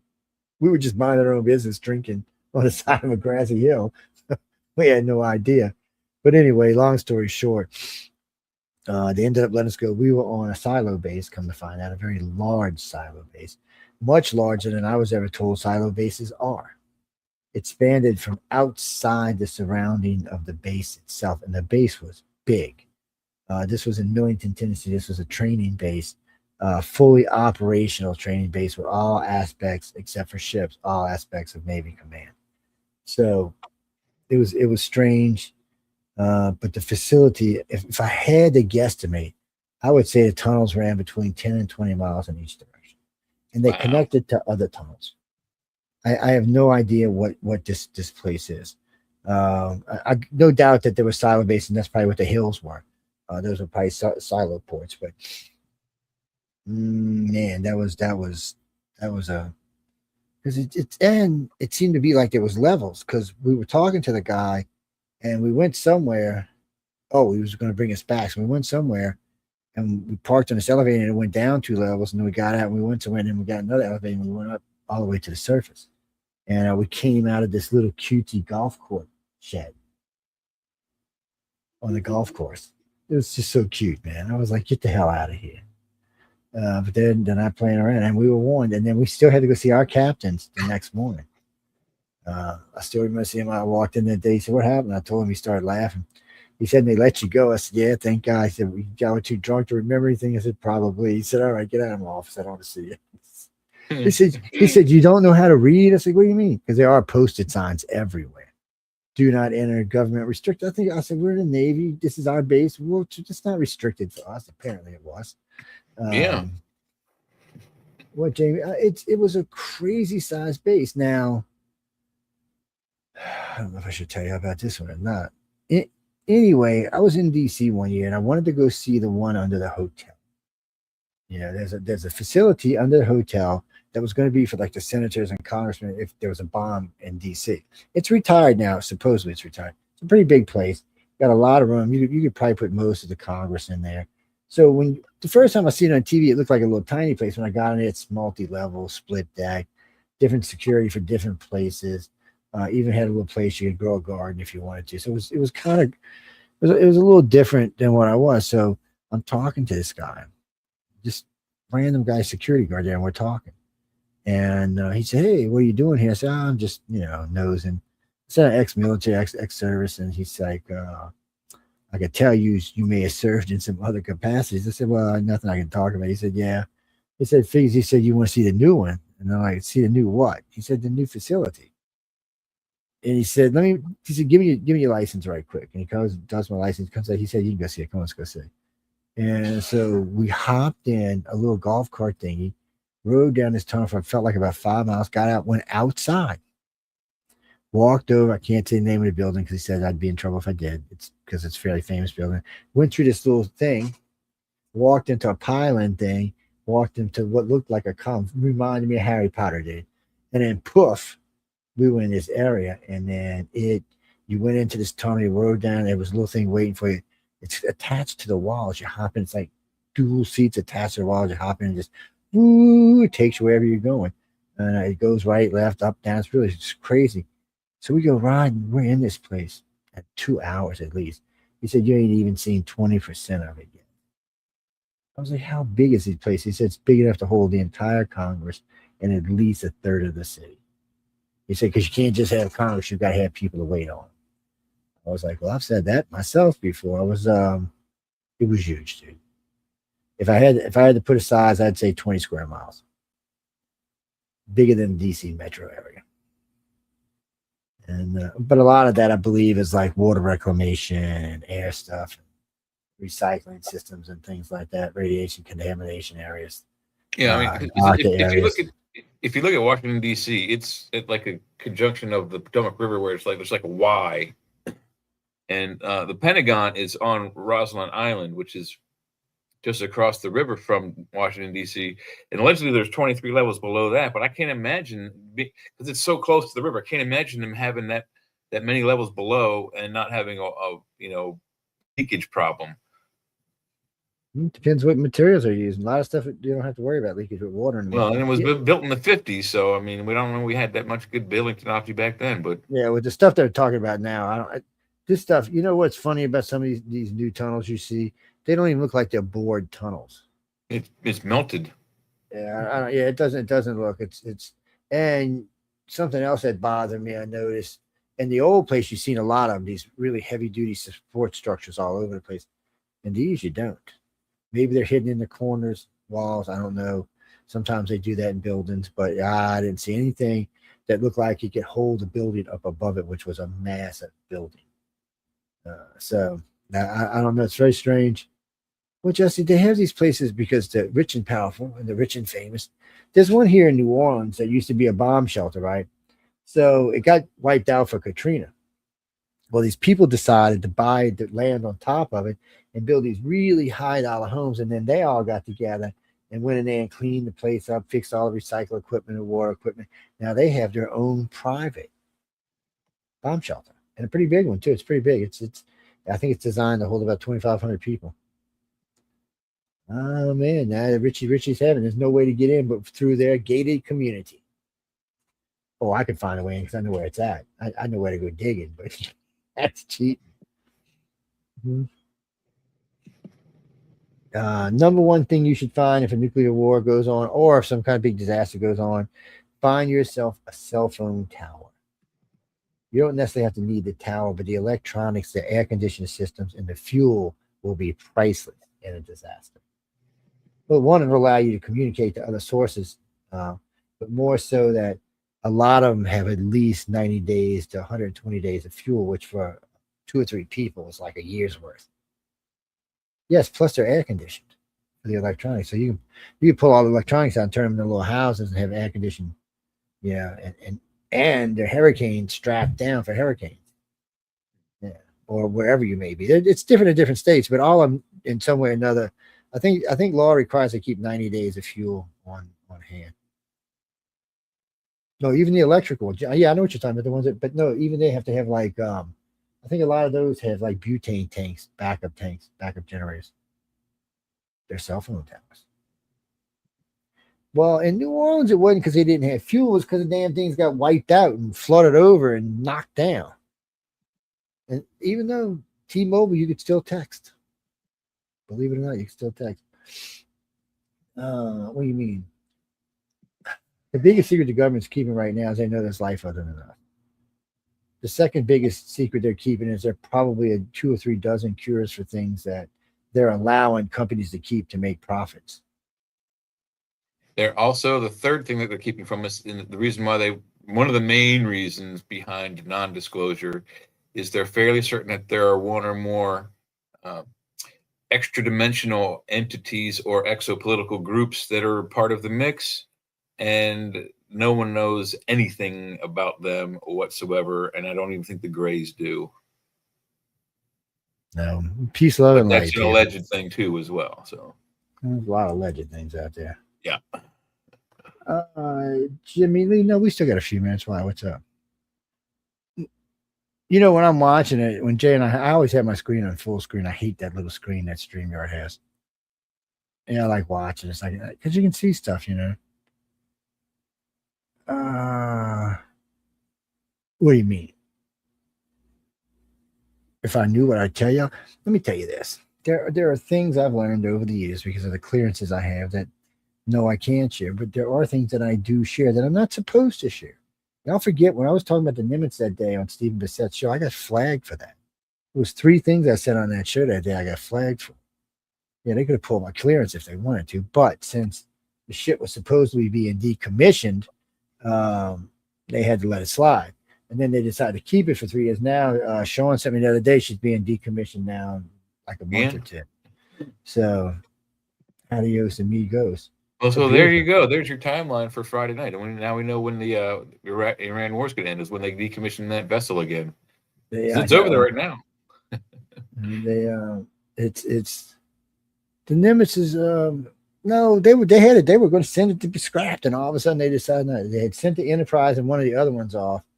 Well, the Enterprise was old. The Enterprise wasn't the Nimitz class. I think it was the one before that, if I remember right. It was I believe it was Constitution class. Yeah. So, well, it was I think it was our first nuclear carrier, but no, because I don't remember it being Nimitz class. I remember it being the class right before. I could be wrong. It's been a long time since I served, but I'm pretty sure it was a class before. Well, generally they named the flagship the first ship, which was the Nimitz. What is it now? The Washington class, the whatever it is, whatever the name of the ship is the name of the class. Yeah, it's what they call it is the class ship is usually the name of the class. So if it's like the flagship, Constitution class, Constitution class carriers, the first one rolled off was actually the Enterprise, but the flag vessel was the Constitution. But yeah, I enjoyed serving. It was fun. It was dangerous. Dangerous things can be fun. Dangerous things can be scary, but dangerous things can be... Actually, when you're on a deck, so much is going on, you don't really think. You don't think about it. And actually, it's better that you don't. Reaction's always better because you just do it. You're doing your job, and you know if you start to think about your job, you're gonna mess up. You're gonna get hurt. You can get somebody else hurt. No, I got jackrabbited. So I went in as enlisted, yes. And in boot camp, I managed to rack me up 3 quick stripes. And then when I got out of boot camp and was sent to tech, I managed to, well, that's not exactly what happened. So I was getting ready to go to tech in Tennessee when services picked me up and they said, hey, judging from all this stuff I did in boot, we'd like you to try out. And I didn't know if I wanted it, so I went and tried out, and I got in with flying colors. So they kept me for a couple of years, and I did some service work for them, none of which I can talk about. Even today, it's all seriously classified. And then we were between duties. They had a bunch of other operations going on, but not for us. Because mainly we were either the guys who went in and saved your ass because you went in and were stupid, or we the guys who would make sure nobody else snuck up on you while you were doing your job. But so anyway, we got a big break because this stuff was going on. So I went and finished my tech school, and I was sent out to the Nimitz, and because that's the job I had requested originally, and I was working out there and doing electronics and doing a really good job and making really big brownie points. And I had already got my E4, and they were looking at E5, and I had to rent across what I had. And then by shit and giggles, a guy, one of the guys that work in weapons, had brought up an A6 intruder, and one of its primary sidewinder missiles was having issues, and they weren't going to let it launch. And it was blacking up the system, and it was making me mad. So I went over there. I said, "Move." He said, "You're not." I said, "Just move." So I went in there. 5 minutes later, it's operating. He's like, "Really?" And I said, "It's operational. Get the damn thing off my deck." They launch it because I was a shooter at the time. So the shooter's a guy who launches. Anyway, a couple of days go by, I think, and the number one comes and grabs me. He said, "I want you to look at something in the conning tower." I'm like, "Oh," because I was just a little nervous. Like I was like, anyway, we get up there, and he said, "This, you know what this is?" And I said, "Yeah, I got a pretty good idea what it is." He said, "You know how much this thing costs?" I said, "No, but I know it costs a lot." He said, "Yeah." He said, "It hasn't worked right since I can't use the language he used, since they installed it on our ship." He said, "Man, it's don't get me wrong." He said, "It's a fabulous system when it's working, man. It will save you, but when it's not, it's going to get you killed." So I'm looking at it, and he said it goes on, it comes off, it stays off, it comes on, it does just weird stuff. Sometimes it works for months, years, don't nothing, then bam, it's on off on. He said, Works when it wants to, basically. He said, "Joe, if I told you how many tech people I had on here, you would start laughing." He said, "At least the group on this carrier 3 times over with us." He said, "I even had some guys from the sub on looking at it." He said, "I figured they could figure it out." I said, "Okay." I said, and I looked over at the guy in charge on the system. I said, "Can you shut the radar down?" He said, "Yeah." He shuts it down. Pop off the side panels, pop off the other panels. And then first thing I did was running my hand down. I wanted to see where all the connections were. I thought maybe some kind of weird connection in there. So I'm tracing the connection old school with my finger, which is where I was taught. And I felt the fucking beep nick. A nick. I mean, just like somebody had hit it with a razor blade or had hit a piece of metal and it just nicked it. So what would happen is, because the spur was sitting up, sometimes the spur was riding against the metal and it never touched the metal. But sometimes it would sit sideways and it would get up against the metal and would stay there. And you could even see some times where it stuck itself to the metal, I guess in rough seas or something. And so I pulled it out, cleaned it off, put some shrink wrap on it, put some more shrink wrap on it. I cleaned it out real good, put a stabilizer on it, and put something between it and the metal so it could never happen again, even if it did split. So I tell the command, I said, "It's fixed." And he's in the captain's little off room. And I see him look around the door, and he looked over at number 2. He said, "It's fixed." Yeah. So he walks over and he said, "This could be really good for you or really bad for you, Joe." And I was like, "Well, I'm telling you, it's fixed." So he goes over, he starts up the system, he's pushing on it, knocking on it. So he tells the guy at full speed ahead. It's rough outside. He said it's going to go off for sure now. And the captain comes, "What the fuck is going on?" He said, Joe said he's fixing it. I'm just testing it. And so I said, "Dude, it's fixed." I said, "You're not going to be able to do this. Not what the problem is. You bounce it around. I said, "Look," I said, "if it wasn't on, I'd get in and shake the wires for you." So he says, "What was that?" And I told the guy, I said, turn the system back off. So he turns it back off. Took the panels off. I said, "Yeah, I want to show you something." I said, "Run your fingers, keep running." I said, "You feel that new cover?" And he said, "Yeah." I said, "You had a nick about the size of my fingernail. Probably happened on insulation." I said, "The spur, which you can see the little plastic spur, was bouncing against the thing, and it would keep it off sometimes." I said, "But then you'd hit a wave and the spur would go up and the metal would go metal to metal. And this multi-billion-dollar system would go, probably $100 million system, but still, it would just push out. It would go dead. Everything, the whole system." Johnny, it was a hot wires, but the problem was it was drawing all the power off and shooting it through the panel. Lucky it didn't blow up the side of the damn ship. And he looked at me and he goes, "You're kidding me, right? That's all it was." I said, "That's all it was." He said, "You solved 2 problems in 5 minutes that people in the ship couldn't fix." I said, "That was laziness." He's like, "What do you mean?" I said, "They should have traced the wires." I said, "Anytime you got something that's acting like a connection problem, you check the wires." I said, "You checking the connections, and while you're checking the connections, you're checking the wire."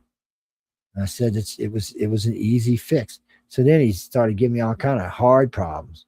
I got teamed up with these guys. We got some really hard problems, but hey, we fixed them. But the long reason I brought the story was because when the SP guy came back, Special Forces guy came back, he goes, he calls my captain, and they sent my orders out. I was being transferred. We were going somewhere in the Middle East. I'm like, okay, Cap, had a great time. I'm out of here. And he looks over at number 2, and he said, well, we'll talk about this tomorrow. I'm like, we'll talk about this tomorrow. What do you mean, man? I just got my orders. I work for this guy. I got to go. Yeah. And so they called me up. He said, number 1 calls me. He said, Joe, the captain wants to see you. I'm like, he never want to go. He never brings any enlisted people in his office. I'm thinking, I'm going. I'm off the ship. He's mad at me for leaving, whatever. And I get in there. He said, look, we're going to promote you to Lieutenant JD, and in 60 days, give you full lieutenant. He said, along with all the economies, all the money and everything that goes with it. And he said, and because you do as well as you do, and you got natural leadership, he said, we will push as fast as we can to get you to pre-lieutenant commander or lieutenant commander. I was like, wow, really? And so, you know where I stayed. Come on, I got carrier duty, have my own quarters now. Oh, like hell with this. So when your boy came, they flew out on a helicopter to come get me. And the captain was waiting for him downstairs. He said, oh, hey, he's talking to him. They were friends, I guess. And they're talking to each other. He says, you know, Joe's not leaving, right? Not standing right there. He's like, you know, I'm keeping him. He said, no, he's really good at what he does. And, you know, and the captain says, what does he do? He said, well, you know, I can't tell you that. He said, well, I don't care how good it is. He's the best leg tech I've ever had on this ship, and he's not leaving. And he said, and I outrank you. I was like, big time outranked him, too. Because he wasn't even, you know, I think he was a lieutenant. It was too funny. Jamie, I always call that failing upwards. Yeah, because it's not something you're intending to do. It just happens. Well, I used to tell my business partner, sometimes we would just F up upwards. It would just happen sometimes. Things that you just didn't really want to get involved with, you end up getting involved with, and they were successful. Yeah. I like the military. No, I wasn't anti-military. I like the military. I didn't want to make it my whole life, but, you know. I wish I would have, though, because I would have retired at 49 with like 5 G's a month back then. Maybe about 7 G's a month now. I'd be just sitting on my butt. I could send Jay some money, man. No, if I'd have stayed into like lieutenant commander, I would have retired with about 7 G's, 8 G's a month. Officers make way more. Well, frankly, to be honest with you, when I was on board, because I was a 4x10, because I had a reserve status, I got extra pay for that. And then, of course, we got deck pay and hazardous pay and sea pay. So I think my check was like $700 a month until we added all that in. So when I was on base, I was making eight something, I think it was. When I was on ship, I was making like 36. And this is like 1984, 85. Yeah. The big difference in pay. Well, when I got promoted officer, it went up even more. There's some parts I miss of it. There's some parts I miss. What, Frank, what are you talking about, chasing girls in Asia? I only got to stop by twice, and it was short visits. I never really got to go hang out that much. I only got to see Hawaii by pass, and we got to wave at, hey, Hawaii, hi, Hawaii, as it went by. Yeah, that big. Well, the officers got to go. I wasn't one back then.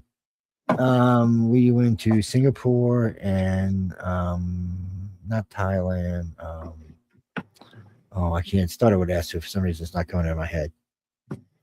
No, I've been to like, what drink? I would like to go in there. Jimmy, I've been to about 55 countries, and I've been to all but 4 of the states. Puerto Rico is not a state, and I don't want to go to Puerto Rico. I'm not hating on Puerto Rico. I got friends down there, but it's not a place I want to go. If I was going to go to an island like that, I'd rather go to Cuba. Cuba's older and more effed up, but it's got more character to it, too. Yeah. Jeffrey, we got to go, but what do you mean, why does the government keep it secret from us? Okay. We're going to be talking about this again in a week or two, but real quick, we got to go. Reasons. So are you ready to know the truth? Anybody listening tonight? I know there's at least 3.5-4 million people listening worldwide over the radio, and probably about 100,000 on TV. So YouTube and Rumble. I doubt there's more than 10 on YouTube and Rumble. Hey, Heidi. So are you ready for this? That's the question. So how many Americans supposed to be the most advanced country in the world, or how many Americans are ready? Let's do China. 1.4 billion people in China. How many are ready to see ET? Yeah. How about India? 1.4 billion people. How many are ready to see ET? 8 billion people on planet Earth. How many are ready to see ET? How many of that 8 billion's religion is going to get in the way? 5 billion, 5.5 billion, 6 billion. How many people are going to say it's Satan? The extra, especially if they look weird or look like reptilians, they're definitely going to be Satan. The little grays with the big eye. Oh God, it's close. See, Satan. It's Satan back there. No, that ain't Satan, people. Right now, if I had to take a guess, I would say less than 25%, a quarter of the world's population is ready to meet extraterrestrials. I would say if they happen, that's a generous number. That's generous. And I would say if it happened, that 50% of us would somehow figure out how to cope.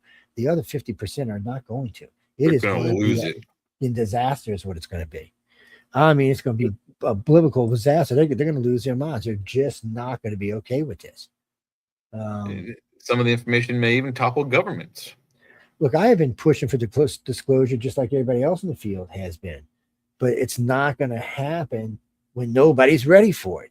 I mean, Christy and Heidi are fine with it, but they all chilling in the room with us. But I mean, these other idiots are out there going, aliens? No, they're not aliens. That's demons. Oh no, that's not real. That's the government. This is head exploding material.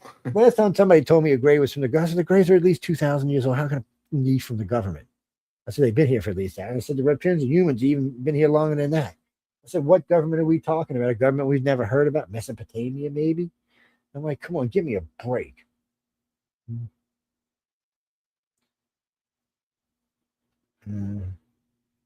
Well, I don't think more than half of America can handle it, especially with this new revitalization of religion in our country. I'm feeling less than half. I'm not trying to be a hater. I just don't feel. We're not even ready for AI. How can we be ready for aliens? I've been listening to people talk about AI, and I'm thinking, Jesus, people, you can't even get AI, and you want extraterrestrials to be walking around with us. I don't have a problem with it. I'd love to see ET walking that street. As long as they're not here to eat us or kill us, I'm all for it. I want those rumors are part of the mix, though. There are some in there. There are a few rumors in there that does fall into that category. That I say that all the time because we're high in cholesterol. They don't want to eat us. Yeah, they'd be like, God, man, do you see I ate that Joe guy now? I got to take cholesterol pills. It was just horrible, man. That's why it's mostly skinny people that disappear. That's right. None of the skinny guys get eaten up. Oh, Frank, I don't know, but I would love for there to be disclosure. But I don't even think the government knows enough to disclose. I don't. It's not the presidential administration, not the Congress. No, I don't think they do. Where you're going to get the most information is from the contractors in the special access programs. Yeah, I agree. If you can hook up with the Men in Black or the Millad people and the contractors, you might be able to get to the truth. Without that, I think you're just spinning your wheels. Or get pally with someone like Bob Lazar. Yeah, I mean, no, Frank. I mean, you're just spinning your wheels when it comes right down to that kind of stuff. Look, I want to see the truth too, but there are points where I have to stop and say, "Hey, look, that's not going to happen in this lifetime." What do you think? Dude, I've been tracking this shit for how long? You don't think I don't want to see the truth come out? Really? But is it going to come out? I have to think of what's the damage going to be if the truth comes out. That, it's always like when I go to regress somebody, first thing you hear me say is, "Are you sure this is what you're ready for?" Because once this is in your head, there's no putting it back. The genie's out the bottle. You got to deal with the genie. So that's what I tell people all the time. I mean, be ready. And it's the same thing with disclosure. Once it's out out, there ain't no putting it back.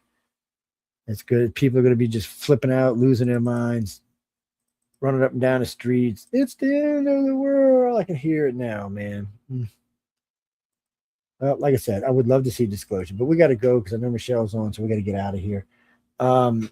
We'll talk about this some more next week. We'll get into disclosure more next week. We'll talk a little bit more about a couple of secrets I wanted to get to that we didn't get to. And well, we can talk about the Twin Towers, but I mean, what?